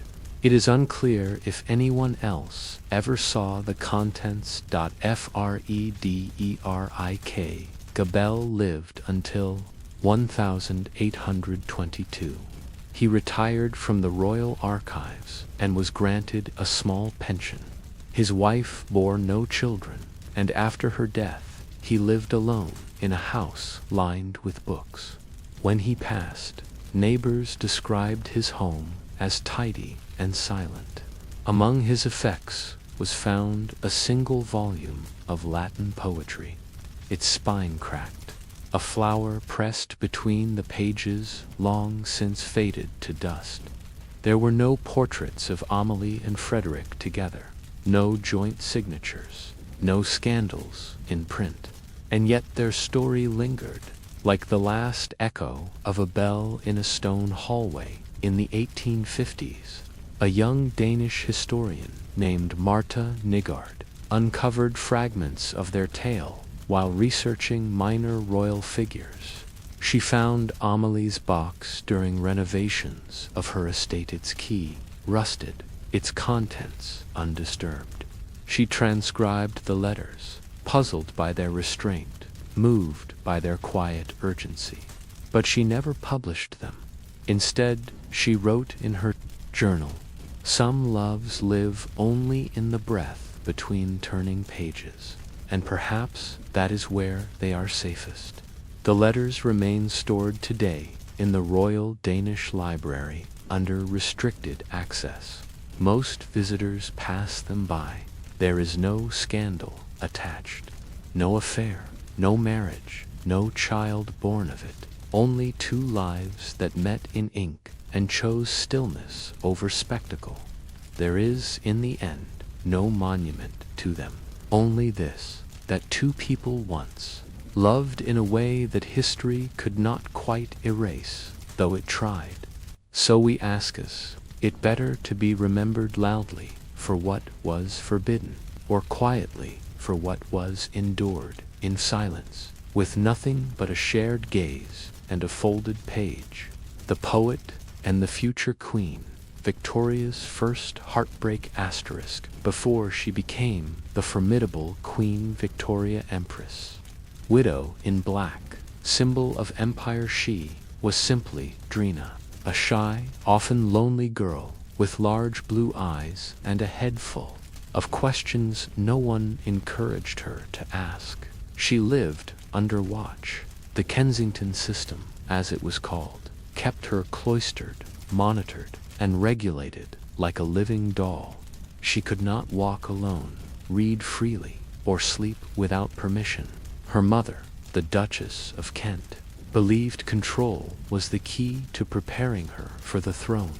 But even the tightest regimes have cracks. In the early 1830s, Victoria was a teenager, restless, bright, and aware that every move she made was being judged.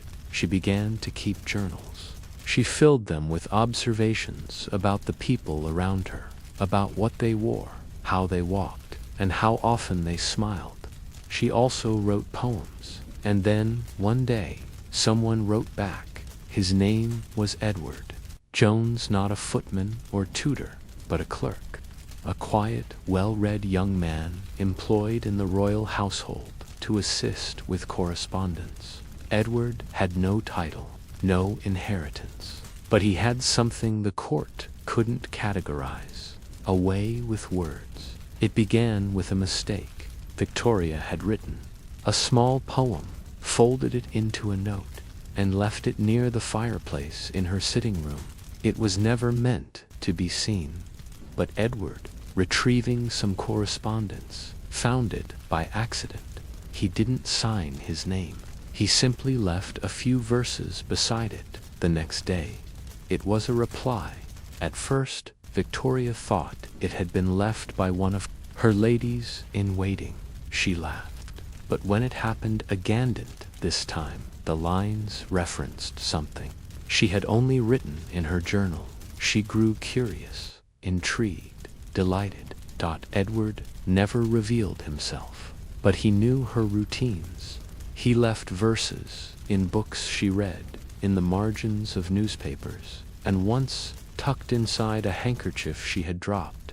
The poems were never romantic, only thoughtful, reflective. They quoted Shakespeare, Tennyson, Byron. They spoke of starlight and silence and the weight of expectation.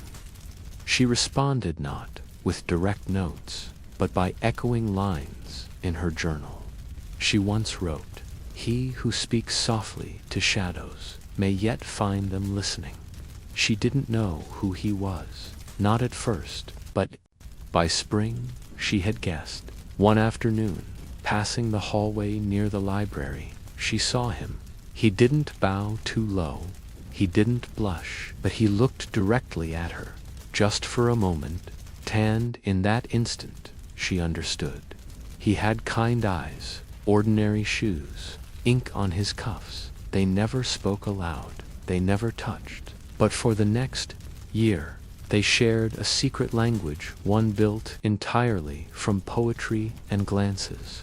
Theirs was a correspondence without signatures, a closeness built on paper and imagination. In a world where even minor impropriety could ruin a future queen, and Victoria, even at 17, knew that her life was not her own. In the summer of 1836, her uncle, King William IV, began to speak more openly of her impending role. Parliament was watching. Suitors were being discussed. Her mother tightened the restrictions even further. She was to be seen, not heard, admired, not understood. And then, one day, the notes stopped. No poem in the newspaper, no line tucked between pages, nothing. Victoria waited a week. Then, too, she wrote a poem in her journal titled "The Silence Between." It closed with the line, "I had not known how loud the quiet would be." Eventually, she learned the truth. Edward Jones had been dismissed, quietly. No scandal, no accusation, just reassigned to a distant office in the north. His services no longer needed at court. The Duchess of Kent claimed it was part of a routine reshuffling, but Victoria suspected otherwise. It was then she realized even poetry could be dangerous if it came from the wrong hands. She would never see Edward again. Years later, she became queen, the most powerful woman in the world. And yet, in the very first pages of her official correspondence, she included a quote, one she had written herself when she was 17. "Let the world have my voice, but let me keep, just once, a whisper that was only mine." And so we ask, is love less real when it leaves no trace, or more precious because no one else was ever meant to see it? By the winter of 1836, the court had grown colder, not just from the weather, but from the shift in tone. The aging King William IV was declining, and whispers of succession hummed through the halls like distant thunder. Young Victoria was now more than a princess. She was an heir. She was also quietly heartbroken. There was no one to tell. Her mother would not have understood. Her governess, the severe and ever-present Baroness Lasson, might have suspected something, but remained silent. Even her diary, once a refuge, had grown cautious. She no longer wrote about Edward Jones by name. He became simply the voice, or the line in the margin. But the ache lingered. She read poetry aloud more often now, even when alone. She walked longer in the gardens, gloves clenched, jaw set. Her lessons grew sharper. Her tutors noted that her Latin had improved, her memory stronger, her responses quicker. But her eyes were often unfocused somewhere else entirely. In early January, she received a book from her uncle Leopold, King of the Belgians. It was a collection of political essays meant to prepare her for rule. Inside was a note: "Your strength will come not from love, but from understanding how to stand alone." She smiled politely, as was expected, but the phrase nestled in her mind like a splinter. Meanwhile, Edward Jones, once the quiet clerk with ink-stained sleeves, was adjusting to his new life in Liverpool. He worked in a regional records office, copying trade manifests and parish documents. It was dull work. The poetry, he told himself, had been a dream, a beautiful, impossible indulgence. And yet, he kept one note: it wasn't a poem, just a phrase Victoria had once written in the margin of a royal agricultural report. Of all places, the rose does not cease to bloom because no one dares pick it. He had copied it into the inside cover of a notebook and kept it with him, always tucked away, always hidden. In London, Victoria's world narrowed. With her 18th birthday approaching, every move was documented. Suitors were suggested: German cousins, French nobles, English peers. She was cordial but distant. Behind her smiles was calculation. Behind her quietness, a private grief. Yet, it was not romantic despair that consumed hurt, was something subtler: the loss of a part of herself. That brief season of poetry and imagination had allowed her to believe that she could be both a ruler and a person. Now, she feared, she would have to choose. In February 1837, she asked for a copy of Lyrical Ballads, a modest request. It arrived without incident. But when she opened the volume, she noticed something odd. On page 27, next to a verse by Wordsworth, there was a faint pencil mark, a line drawn lightly beside the stanza. She was a phantom of delight when first she gleamed upon my sight. It wasn't proof, it wasn't signed, but her heart quickened all the same. Was it chance, a coincidence, or had someone remembered? Had Edward somehow managed, through some invisible thread of loyalty or courage, to place one final message before she stepped fully into power? She didn't ask. She simply closed the book, placed it on the top shelf of her private collection, and never loaned it out again. That spring, her uncle died.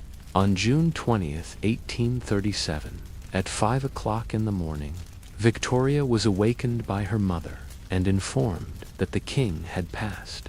She was now queen. The moment came, not with trumpets, but with a quiet knock on the bedroom door. She rose, dressed solemnly, and met the Archbishop and Lord Chamberlain in the drawing room. She spoke little. She signed her name. She accepted her crown, and in her diary that evening she wrote, "I was quite calm. I felt what I do not know. It is not joy, but I shall try to be good." She made no mention of Edward. Not there, not ever again. He lived another 30 years, never married, never published a single poem. But in the last years of his life, neighbors recalled that he sometimes recited lines aloud in his garden, especially at dusk. One of them later remembered this fragment: "To love a queen is to love a ghost, and speak only where history cannot hear." And so we ask if a future queen once knew what it was to be truly seen, even for a moment. Is that knowledge enough to carry into power, even if the seer is long gone? The crown settled gently, but firmly, upon Victoria's life. With it came rituals, robes, obligations, an empire laid at her feet like heavy silk. But no crown is weightless, and no crown leaves space for private ache. The first years of her reign were filled with protocol and portraits. She signed documents, met ministers, and wrote her thoughts in a new kind of diary, more measured, more proper, yet still unmistakably hers. In the margins, from time to time, she quoted poetry, but never Edward's name. He had become, in some way, an internal compass, not a ghost she mourned, but a season she remembered, a chapter that had ended quietly, like a book closed with care, never reopened, but never discarded. Her marriage to Prince Albert in 1840 was a public success and a private anchor. He was intelligent, moral, and dignified, deeply committed to duty and to her. They shared a genuine affection, one that deepened into love over time. But it was not a love born of hidden verses or firelight glances. It was a partnership, strong, dependable, predictable, and that, in the end, was what Victoria needed. Still, on quiet evenings, when Albert worked late or walked alone in the gardens, she sometimes revisited a particular drawer in her writing desk. Inside it, a first edition of Lyrical Ballads, worn with age, still marked faintly beside Wordsworth's verse. She never spoke of that mark, but she remembered, in her widowhood, after Albert's death in 1861, Victoria retreated into a long, dense grief. Her mourning became nearly mythic. She wore black for the rest of her life. She withdrew from public celebrations. The world saw her sorrow only through a royal lensa, widow queen, draped in shadows. But behind that larger grief, layered between royal papers and state matters, there remained the quiet echo of something even older. Not grief for what was lost, but for what had once been possible. In 1873, a young archivist sorting the royal library catalogued a small, unremarkable notebook among Victoria's early possessions. On the inside cover was written, "A queen is not what I was before the crown, nor what I hoped after. She is what remains." The archivist noted the phrase, but did not publish it. It didn't seem important. Edward Jones had died a year earlier. No obituary appeared in national newspapers. He was buried in a modest grave near the edge of a small village, beneath a tree he'd once described to a neighbor as the only thing still older than my favorite line of verse. Years after Victoria's own passing in 1901, scholars began combing through her extensive writings. Most focused on her political views, her love for Albert, her wartime decisions. But tucked deep in one of her travel journals, someone found a strange, standalone sentence, dated only as spring 1838. "He who leaves behind no name may still leave behind a page." There is no definitive proof that this line refers to Edward. No letters survive. No poetry in her name exists bearing his. But sometimes, in history, it is what is not recorded that lingers most strongly in the spaces between words. They say rulers are remembered for their wars, their treaties, their monuments.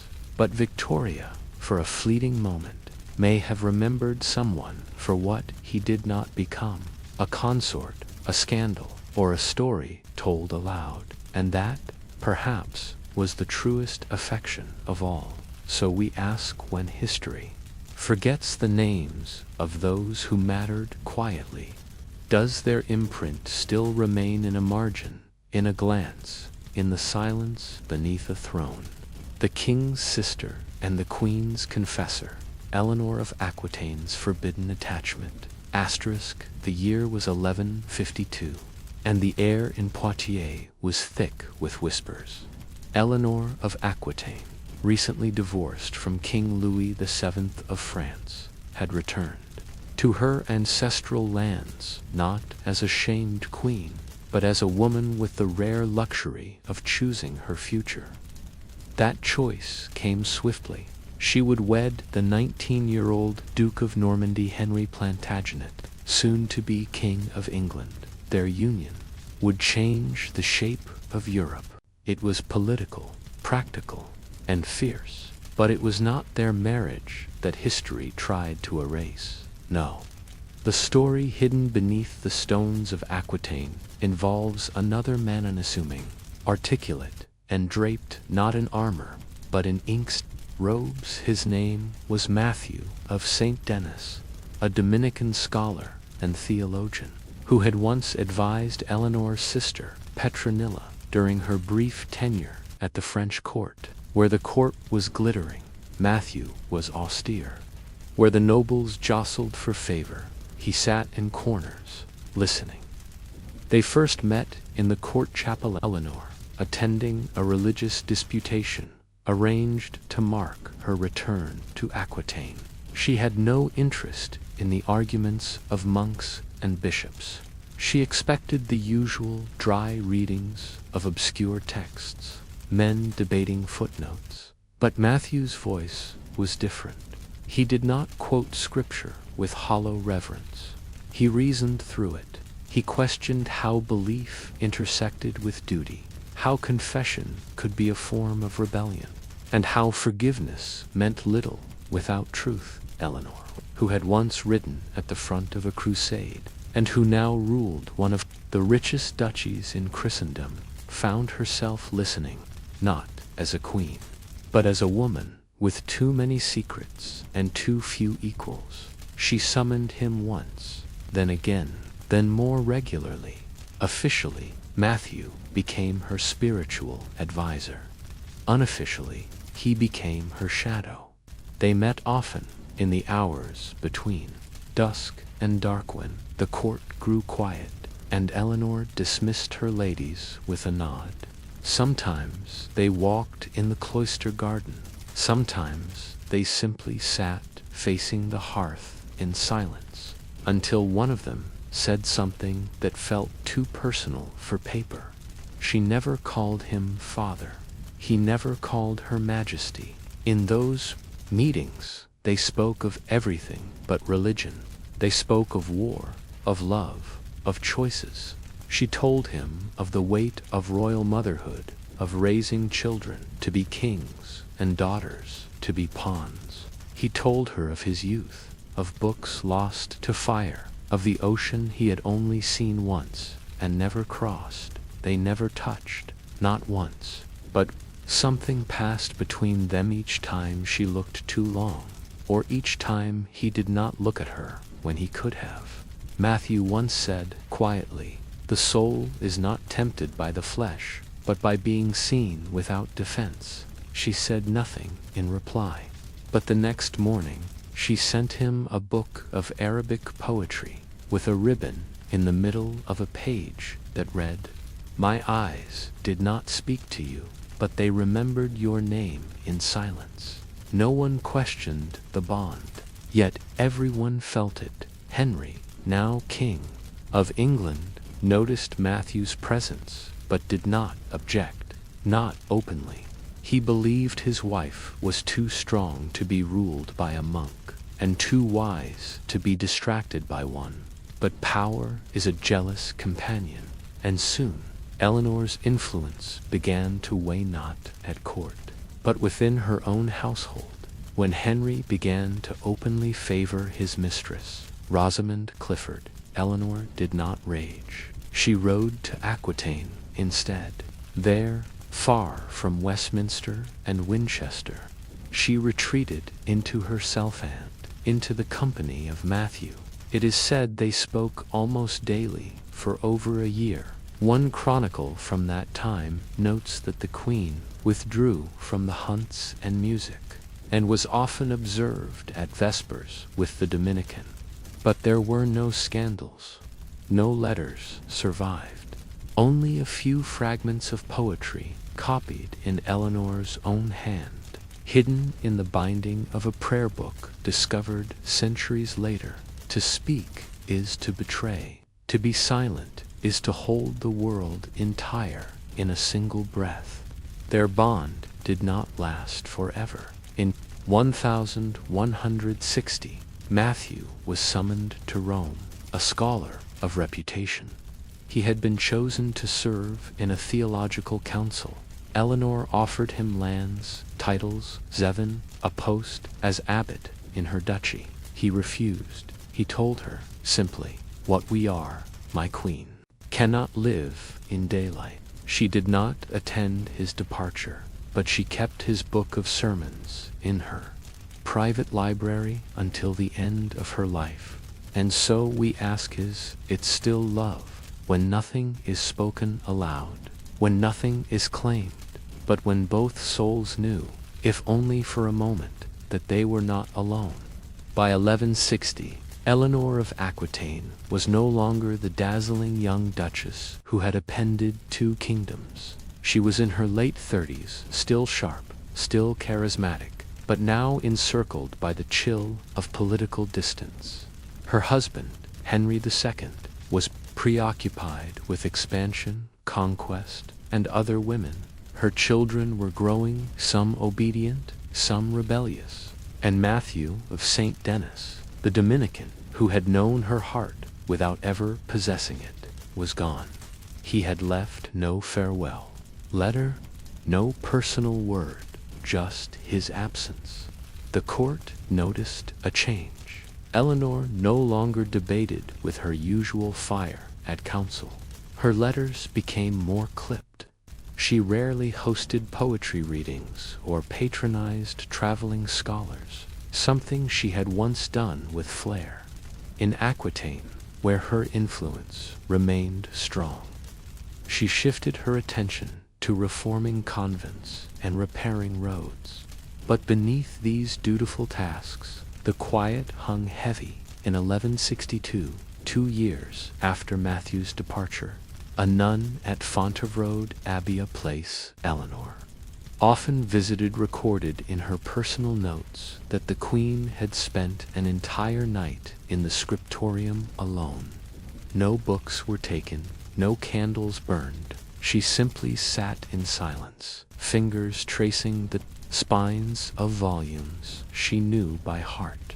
That same year, she wrote a brief Latin verse in the flyleaf of a psalter gifted to her by a local bishop. The handwriting was unmistakably hers. Some part of me walked away and never turned back, and still I rule, and still I remember. Meanwhile, Matthew was in Rome, serving on the theological council as expected. He became respected for his clarity of thought. He never wrote poetry, but records suggest that he carried with him a single vellum-bound copy of Kitab al-Zuhd, work on renunciation from the Islamic world. Curiously, its margins contained a single French phrase, written in a different hand. The Queen said, "To serve is to be seen, and to love is to vanish." Back in England, Henry's rule became more aggressive, more ruthless. Eleanor began to lose influence, not just at court, but at home. Her attempts to guide her sons into positions of balance and power were thwarted. Henry refused to divide his holdings. He wanted unity, obedience, simplicity, but Eleanor had never been simple. In 1173, frustrated and politically cornered, she made a bold choice, one remembered forever in history. She sided with her rebellious sons in a revolt against their father. She was captured and imprisoned by Henry, not in a dungeon, but in polite confinement. A castle here, a tower there, no court, no travel, very few visitors. Her captivity would last 15 years. It was during those long years of isolation, when she could no longer speak to nobles or counselors, when her only company was her ladies and guards, that she returned again to memory. We have no letters from her to Matthew, but among the royal accounts from 1178, is an odd expense.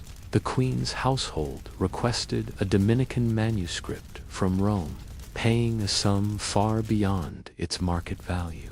There is no record of its arrival, no notation of what it contained, but it is known that Eleanor began attending Mass again regularly, but without speaking to the priest. She no longer argued theology, she simply listened.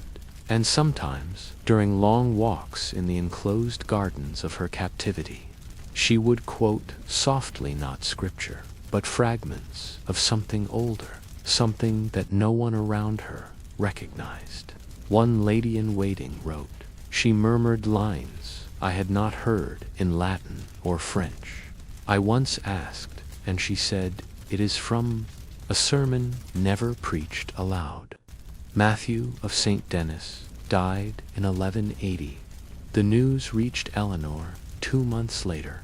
She made no public acknowledgement, but she did request, according to her steward's ledger, a black candle be burned in her chambers that evening. It was a Franciscan tradition, not Dominican, one reserved for those whose truths had no place. Informal prayers, and then time passed. Eleanor outlived Henry, outlived several of her children. She returned to political life in her 70s, advised kings, and even led diplomatic missions. But even in those triumphs, she carried a stillness that had not been there before. When asked once by her granddaughter what she feared most in life, Eleanor replied, "The only fear I've ever known is to speak a truth that does not belong to history." So we ask if a love is never spoken, never consummated, and never claimed, can it still be mourned? Or does it live longer precisely because no one ever dared to name it? By the time Eleanor of Aquitaine was nearing the end of her life, she was no longer merely remembered as a queen. She had become an institution matriarch of a dynasty, living legend, and a rare survivor of 2 thrones, 2 rebellions, and decades of political upheaval. And yet, in the cloistered stillness of Fontevraud Abbey, where she chose to live out her final years, none of that seemed to matter. What lingered instead were the quiet hours, the same rhythm she had once known with Matthew of St. Denis. Long silences, thoughtful pauses, and the slow movement of candle shadows on stone.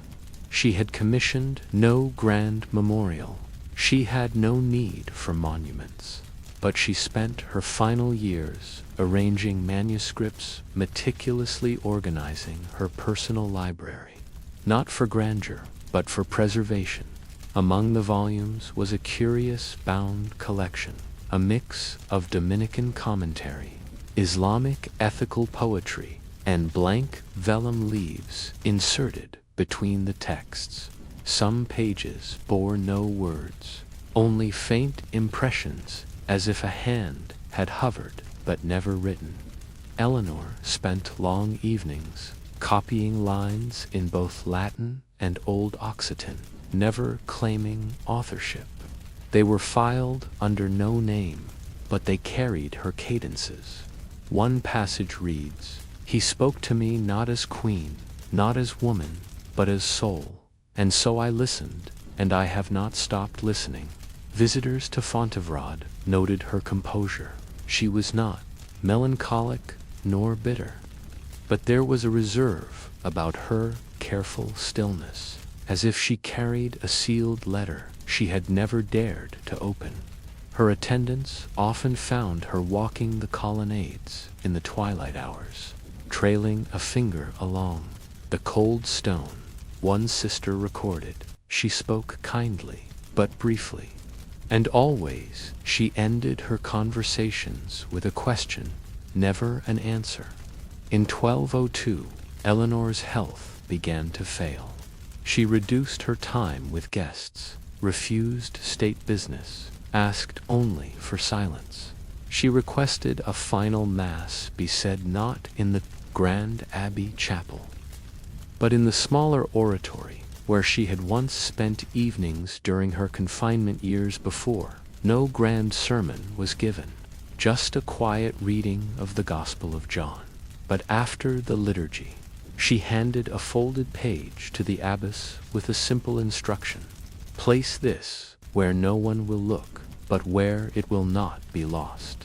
It was placed beneath a worn wooden icon of Saint Dominic. When the abbey's library was catalogued after the Revolution, the paper was discovered. The ink was faded, but still legible. The text was a dialogue between two unnamed figures. One asks, "What is love that is never spoken?" The other replies, "It is the only kind that lasts beyond silence." Eleanor died in 1204. Likely in her early 80s, she was buried beside her second husband, Henry II, and her favorite son, Richard the Lionheart. Their tombs remain in Fontevraud Abbey effigies, carved with care, their hands folded in eternal repose. But behind the visible legacy, the alliances, the wars, the royal bloodlines, lived this smaller story, hushed by time, a queen and a confessor, who shared not a bed, not a scandal, but a recognition, not of power or desire, but of understanding. Their love of, it can be called, that had no letters, no relics, no declarations, but it had endurance, and perhaps that is the form of love. History cannot fully erase not because it was recorded, but because it left just enough silence behind for us to wonder.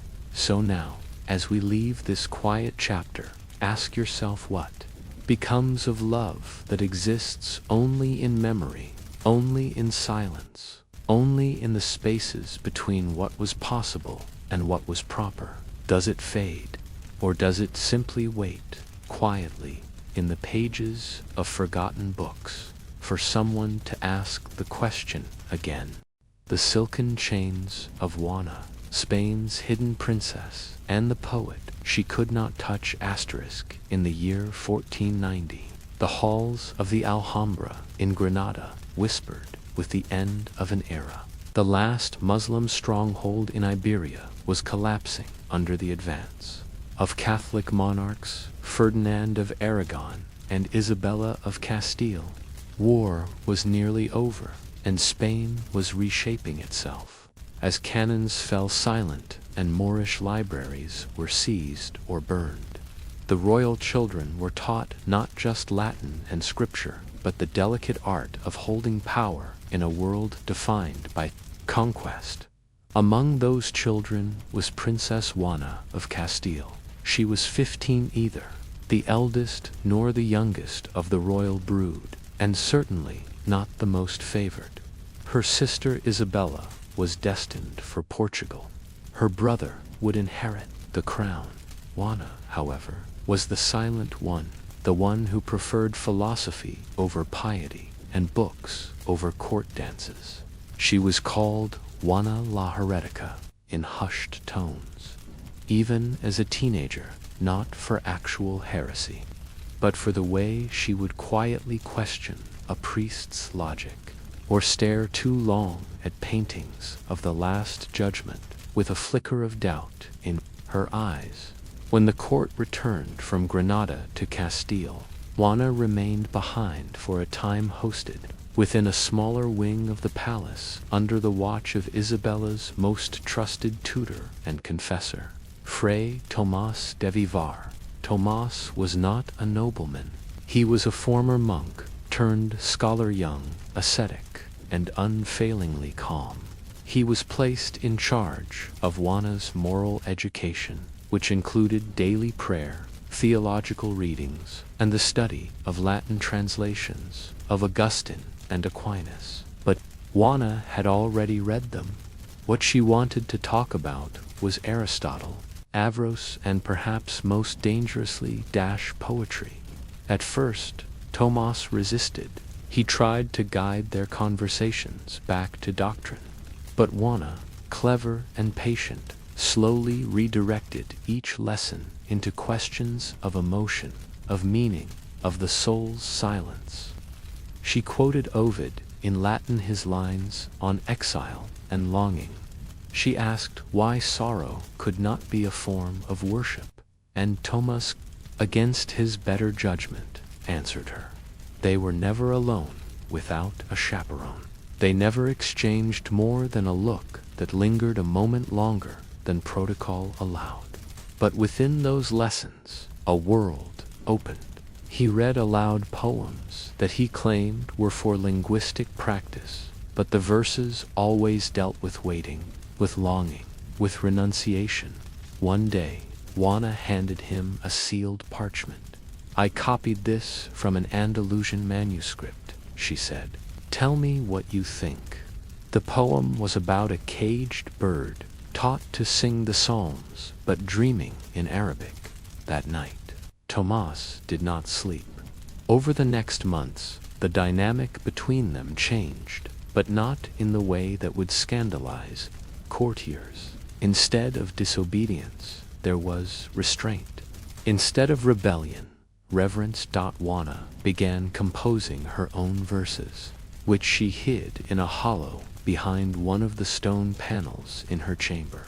A servant blind in one eye and loyal to no flag passed them quietly to Tomas. The poems were never signed. They spoke of a girl who could not kneel because her thoughts stood taller than her prayers, of a man whose silence became the only voice she trusted.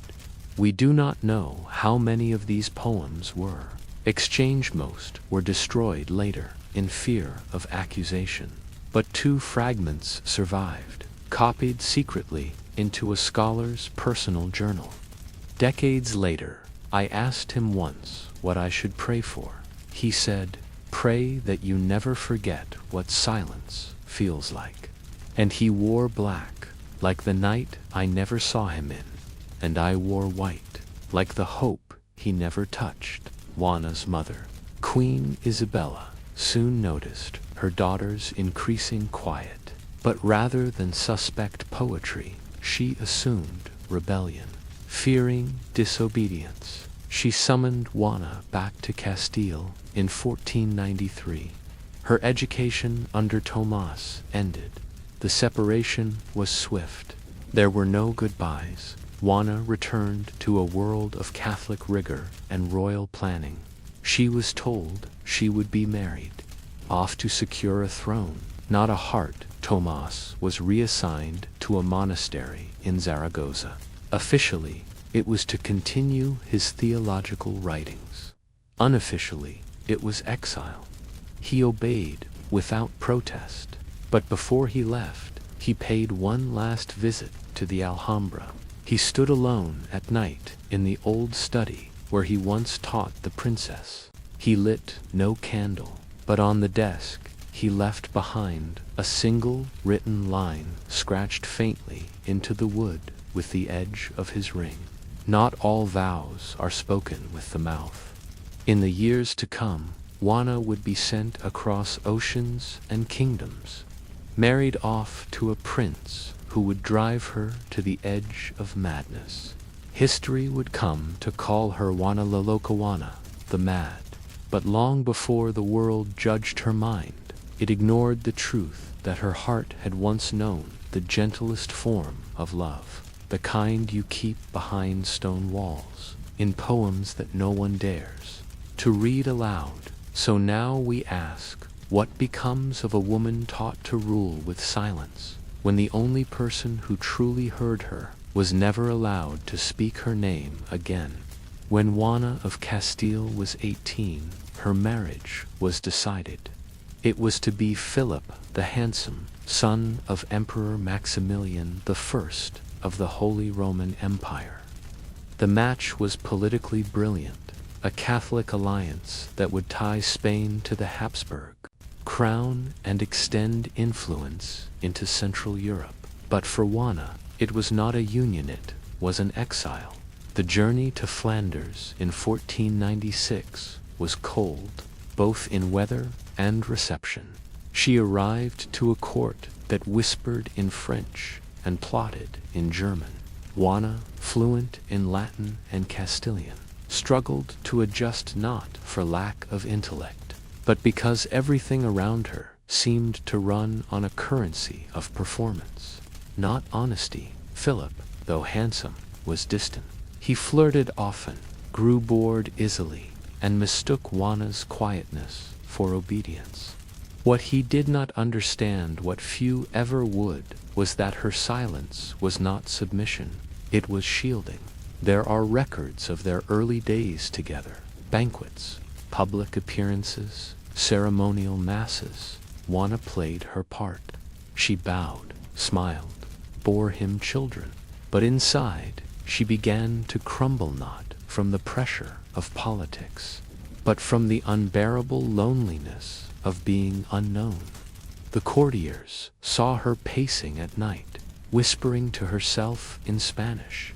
They called it instability. They did not realize she was reciting poetry, poetry she had once shared in secret in her private chambers. Juana had brought with her a single carved panel from the Alhambra, just a piece of lattice window, gilded in faded paint. She kept it hidden behind a tapestry. To everyone else, it was just a piece of decoration. To Juana, it was a window into the only time in her life she had felt fully seen. Some evenings, she would sit by it and write. One servant's account letter, recorded in an Inquisition file, mentions seeing the princess curled up on the floor, muttering stanzas and scratching verses into a wax tablet.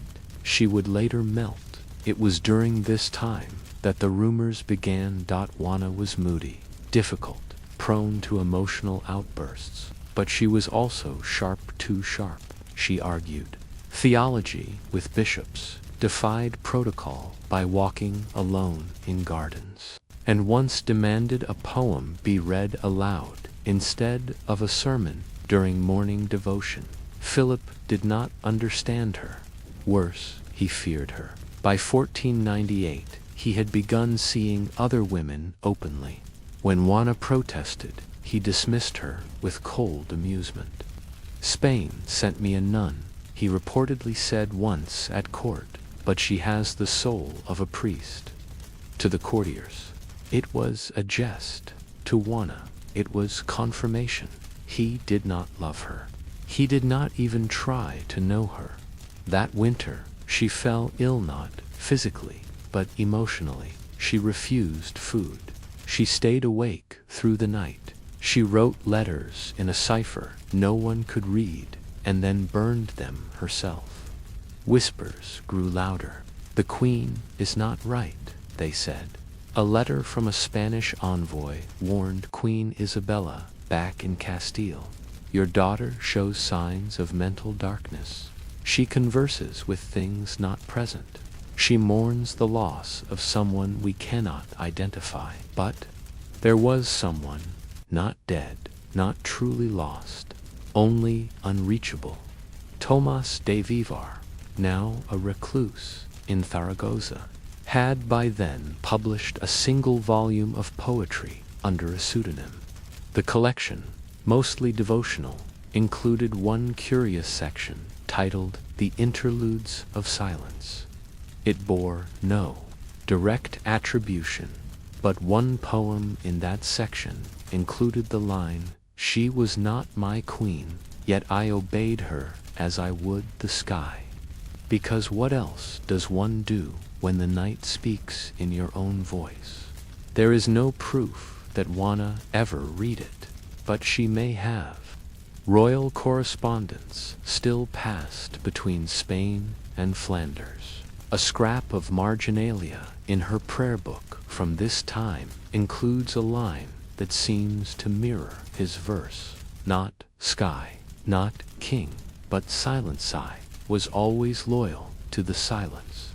In 1500, Juana gave birth to another child. She named him Ferdinand, after her father, but insisted on reading him stories from Andalusian collections, not the traditional Habsburg catechisms. Philip objected. They argued. Soon after, Juana was confined for the first time, ostensibly for her health. She was released days later, only after diplomatic pressure. But the seeds had been planted. The story of her madness had begun to spread, not as a momentary concern, but as a narrative. And as that narrative grew, the world stopped asking what she thought, what she remembered, or what she had lost. Just called her Mad Dot. But behind that label was a woman who remembered the feel of limestone beneath her fingers. The voice of a man who never touched her but once told her that truth, like poetry, needed no proof, only preservation. So we ask now, is it madness to mourn the only time you were ever understood? Or is it simply memory, refusing to fade, no matter how the world tries to rewrite the story?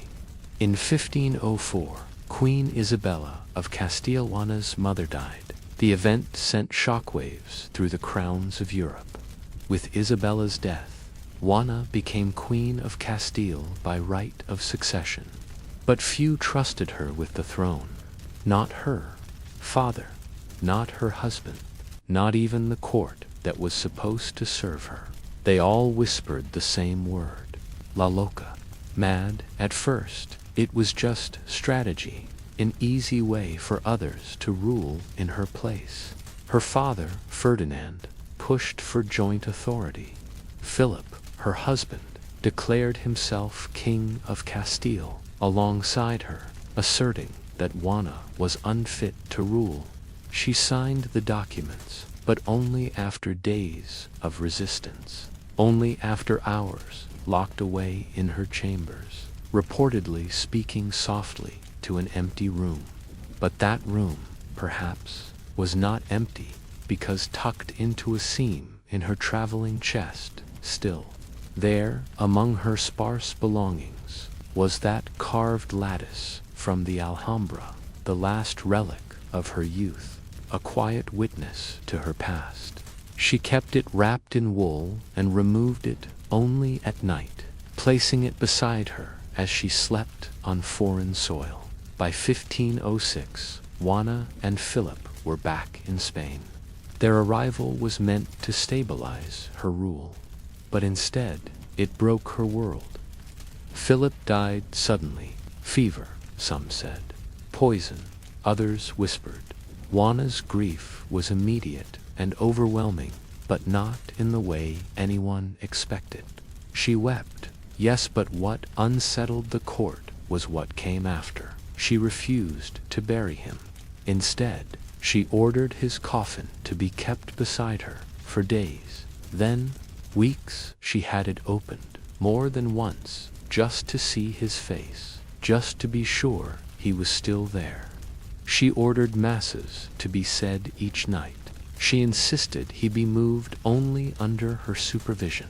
She refused to let other women near the casket, fearful that even in death he might be seduced again. The world recoiled. She has lost her mind, they said. But consider this: was it madness, or was it protest? She had lost everything: her autonomy, her homeland, her mother, her only freedom of thought. She had watched every choice made for her, her poems silenced, her friendships removed, her body used for politics. Now, for once, she chose, and what she chose was to not let go. For months, she traveled across the cold plains of Castile with Philip's casket, refusing shelter in nunneries, avoiding cities. The journey became legend. The mad queen walking by torchlight, whispering to a wooden box, guarded by confused soldiers and terrified servants. But if we look past the strangeness, if we strip away the label, they say she often murmured prayers and poetry. Eyewitnesses claimed she sang to the coffin in a language they didn't recognize, perhaps Latin, perhaps Arabic, or perhaps it was simply her own. Some believe that within that coffin was a letter slipped beneath Philip's robes by Juana's own hand. No one ever found it, but a servant recalled hearing her say, as she leaned her head against the wood, "I am burying what you never could carry." By 1509, her father, Ferdinand, took control. Juana was declared incapable of governing and sent to the convent of Tordesillas, where she would live for the next 46 years, confined, observed, forgotten. The lattice window piece was confiscated early on, her books removed, her servants changed regularly so none grew too close, but Juana continued. Her rituals, she paced, she recited, she hummed softly to herself at night, lines of verse no one understood. At Tordesillas, a young nun once dared to ask her why she always looked out the same barred window. Juana replied, "Because I once learned what freedom sounds like, and I am waiting to hear if it ever returns." She died in 1555 at the age of 75. The world remembered her as Juana the Mad, but she had ruled a kingdom, however briefly. She had mothered an emperor. She had survived everyone who betrayed her, and somewhere, perhaps lost, perhaps still, hidden are the poems of a girl who once believed that silence was safer than love, but loved anyway. And what of Thomas de Vivar? He died decades before her, in obscurity, but his final manuscript, unpublished in his lifetime, was found in a sealed jar beneath the altar of a now ruined chapel near Zaragoza. It contained a single dedication, barely legible, to the Queen. "I never served, whose voice made exile a holy place."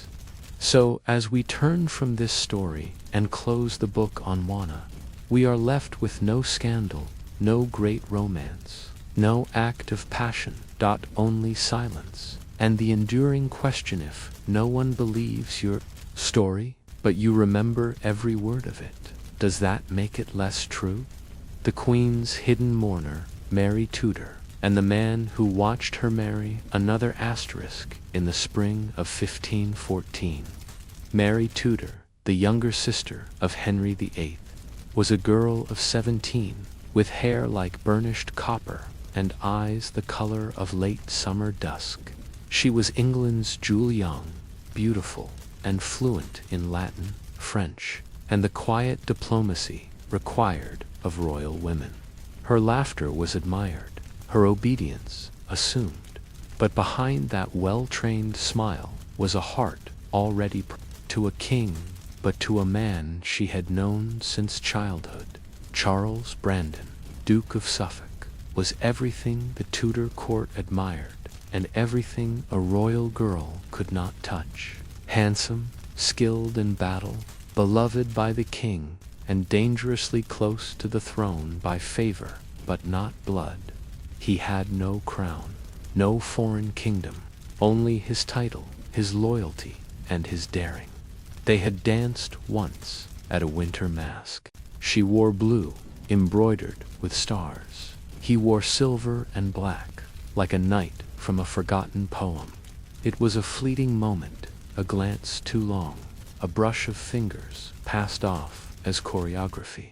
But it was real, more real than anything else in Mary's carefully constructed world. They exchanged small notes after that. Never love letters, only safe lines about falcons and books, quotes from Cicero, soft jokes about Henry's court. Yet, hidden within those innocent words were feelings growing louder with every passing month. And then came the news. Henry VIII, eager for an alliance with France, had accepted an offer. Mary Tudor, his beloved sister, would marry King Louis XII of France, an aging monarch, a widower, a man nearly 30 years her senior. She wept, they say, not in public, but in the garden of Richmond Palace, where a withered fig tree still stood from the reign of her father, Henry VII. Servants reported seeing her tear petals from a rose until only the stem remained. She begged her brother for mercy. She asked him privately if she could marry for love. If she went to France and became queen, would he allow her to choose her next husband herself? Henry, amused and perhaps touched, agreed. His promise would become the one thread she held onto as the world pulled her elsewhere. Before her departure, Charles Brandon came to bid farewell. The meeting was supervised. Words were few. But as he bowed to her, Mary reportedly said only this: "Send me no letters, only remember me when the bells toll." And with that, she sailed to France. The French court welcomed her as a trophy. Louis XII, old, gout-ridden, desperate for an heir, greeted her with kindness but little romance. Their wedding in October was a glittering affair. Mary wore a gown of cloth of silver. Her new crown sat heavy on her head, and as she stood beside her new husband, her smile remained polished and still. Yet no one noticed that she wore a ring with a small, unmarked sapphire, different from the French jewels offered to her. It was hers, a gift given by Brandon months earlier, unofficial, unrecognized, but never removed. Mary played the part of queen, but within the confines of French protocol, she began writing again, not to Charles, as she had promised not to, but to a trusted lady in waiting in England. The letters were dry, full of court observations, but hidden within them were lines that referenced stories only Charles would understand. In one, she mentioned a falcon refusing to fly. In another, a field of poppies growing despite the snow. Small things, easily overlooked, but perhaps, to the right eyes, unmistakable signs of remembrance. King Louis grew weaker with each month. The marriage, though dutiful, was brief. On January 1st, 1515, less than 3 months after their wedding, he died. Mary was now the Dowager Queen of France, and here the story could have followed the usual script: return to England, enter quiet widowhood, and fade into ceremonial invisibility. But Mary Tudor was not done, and neither was Charles Brandon. Just weeks after Louis's death, Charles was sent to France by Henry to bring Mary home. He arrived with full courtly honors and with the silent blessing of a king who had once promised his sister freedom. The reunion was not public, and the details of it remain unknown. But shortly after their meeting, Mary and Charles were married in secret in a small chapel in France. No audience, no approval, just two people, one of royal blood, the other of noble heart, choosing each other after years of separation. When the news reached Henry, he was furious, but he did not punish them, not truly. A fine was issued. The marriage was eventually recognized. Mary returned to England, not only as the Queen Dowager of France, but now as the Duchess of Suffolk by her own choice. It was a rare moment of royal defiance, cloaked in politeness, and yet something quiet lingered. Mary never again spoke openly of her time in France. She did not write about Louis. She refused most French visitors. And years later, when asked about her youth, she would change the subject entirely. But a fragment of her diary, discovered in a private collection centuries later, included a strange passage.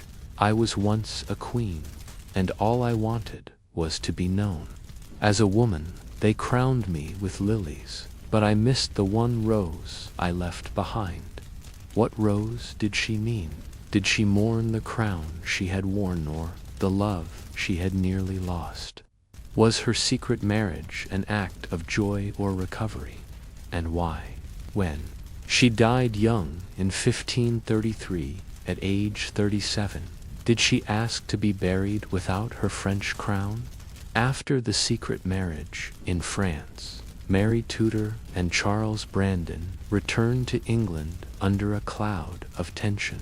Though Henry VIII had once given his word that Mary could choose her next husband, he had not expected her to actually use that freedom, especially not in secret, and especially not with his closest friend. The king's pride was wounded, not just as a monarch, but as a brother. For days, he refused to see either of them. He considered declaring the marriage null. His advisors whispered that this was treason, that Mary had risked scandal and chaos in two kingdoms. But Charles Brandon was not just any nobleman. He was Henry's favorite companion, his jousting partner, his court confidant, and Mary, though disobedient, was still his beloved sister. In the end, Henry chose reconciliation over punishment, but not without cost, to appease the king and the realm. Charles and Mary were forced to pay a massive fine, over £24,000, an astronomical sum. At the time, it would take them years to repay. Their lands were strained. Their household, though noble, lived beneath constant financial pressure. Yet Mary, ever defiant beneath the surface, reportedly said, "I paid to love freely. It is still the best bargain I have made." The couple lived at Westhorpe Hall in Suffolk, far from London, away from the political games of court. There, Mary settled into a quieter life: gardens, books, and the raising of her children. They had 4 together, though not all survived childhood. Her most famous daughter, Frances Brandon, would one day become the mother of Lady Jane Grey, the ill-fated 9 Days Queen. But at Westhorpe, Frances was just a girl raised among tapestries, old stories, and a mother who rarely spoke of her days as a queen. Mary still received visitors, mostly women of rank, educated enough to discuss philosophy and poetry. She kept a small collection of French books, none of which bore dedication. Her ladies reported that she sometimes hummed French lullabies. Even though her youngest child had long since grown, she never returned to France, and yet the country followed her like a ghost. One servant swore that Mary burned a set of letters each year on January 1st, the anniversary of King Louis XII's death. Others said she kept a tiny velvet pouch with 3 withered lily petals, a symbol of the French crown. When asked what they were, she would say, "Just tokens of a play I once performed in." But Mary Tudor never fully escaped the scrutiny of being a woman who had defied 2 crowns, English and French, for love. The court, even years later, whispered about her recklessness. A queen who lowered herself, a princess who married a servant of the realm. Even as Charles Brandon rose in political power, served as Lord President of the Council, and fought alongside the king, there remained a stain of suspicion around them both. At one court banquet, a visiting ambassador is recorded as saying, "The Queen's sister carries the silence of a widow and the pride of a bride. I cannot tell which role she mourns." Charles Brandon, for all his strength and loyalty, also bore the weight. Though loved by Henry, he was never fully trusted again. Every political favor was watched, every decision second-guessed, and when he made mistakes, as all men did, he was reminded subtly of the woman he had married without permission. But there were moments of tenderness, preserved in stray letters and house records. One account tells of Mary commissioning a tapestry of their wedding scene.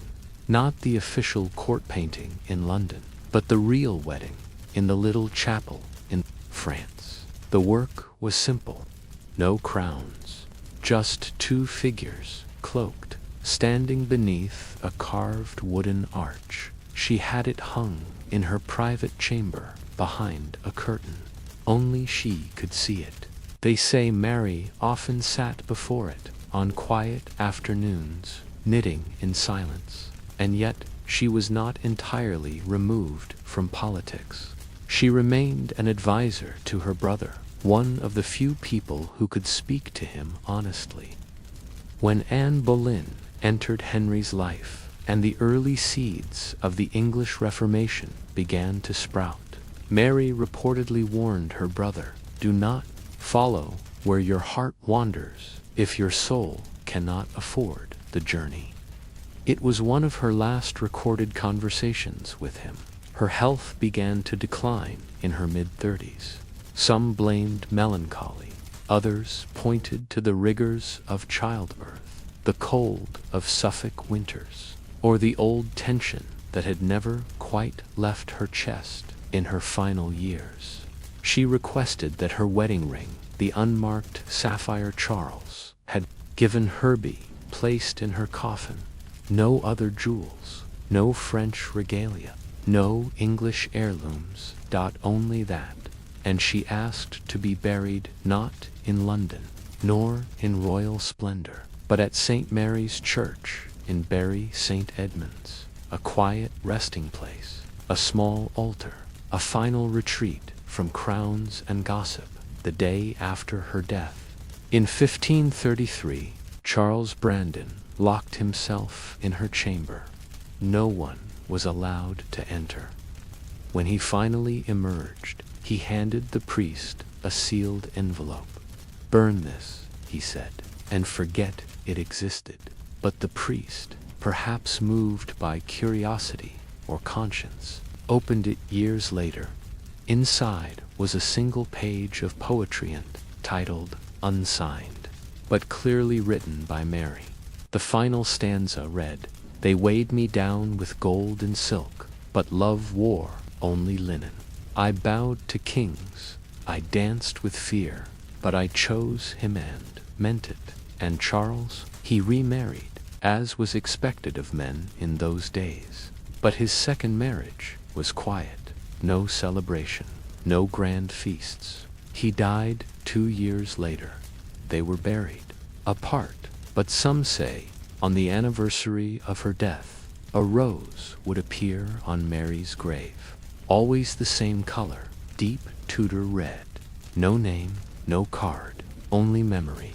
In the years following Mary Tudor's death in 1533, England began to change in ways even she could not have imagined.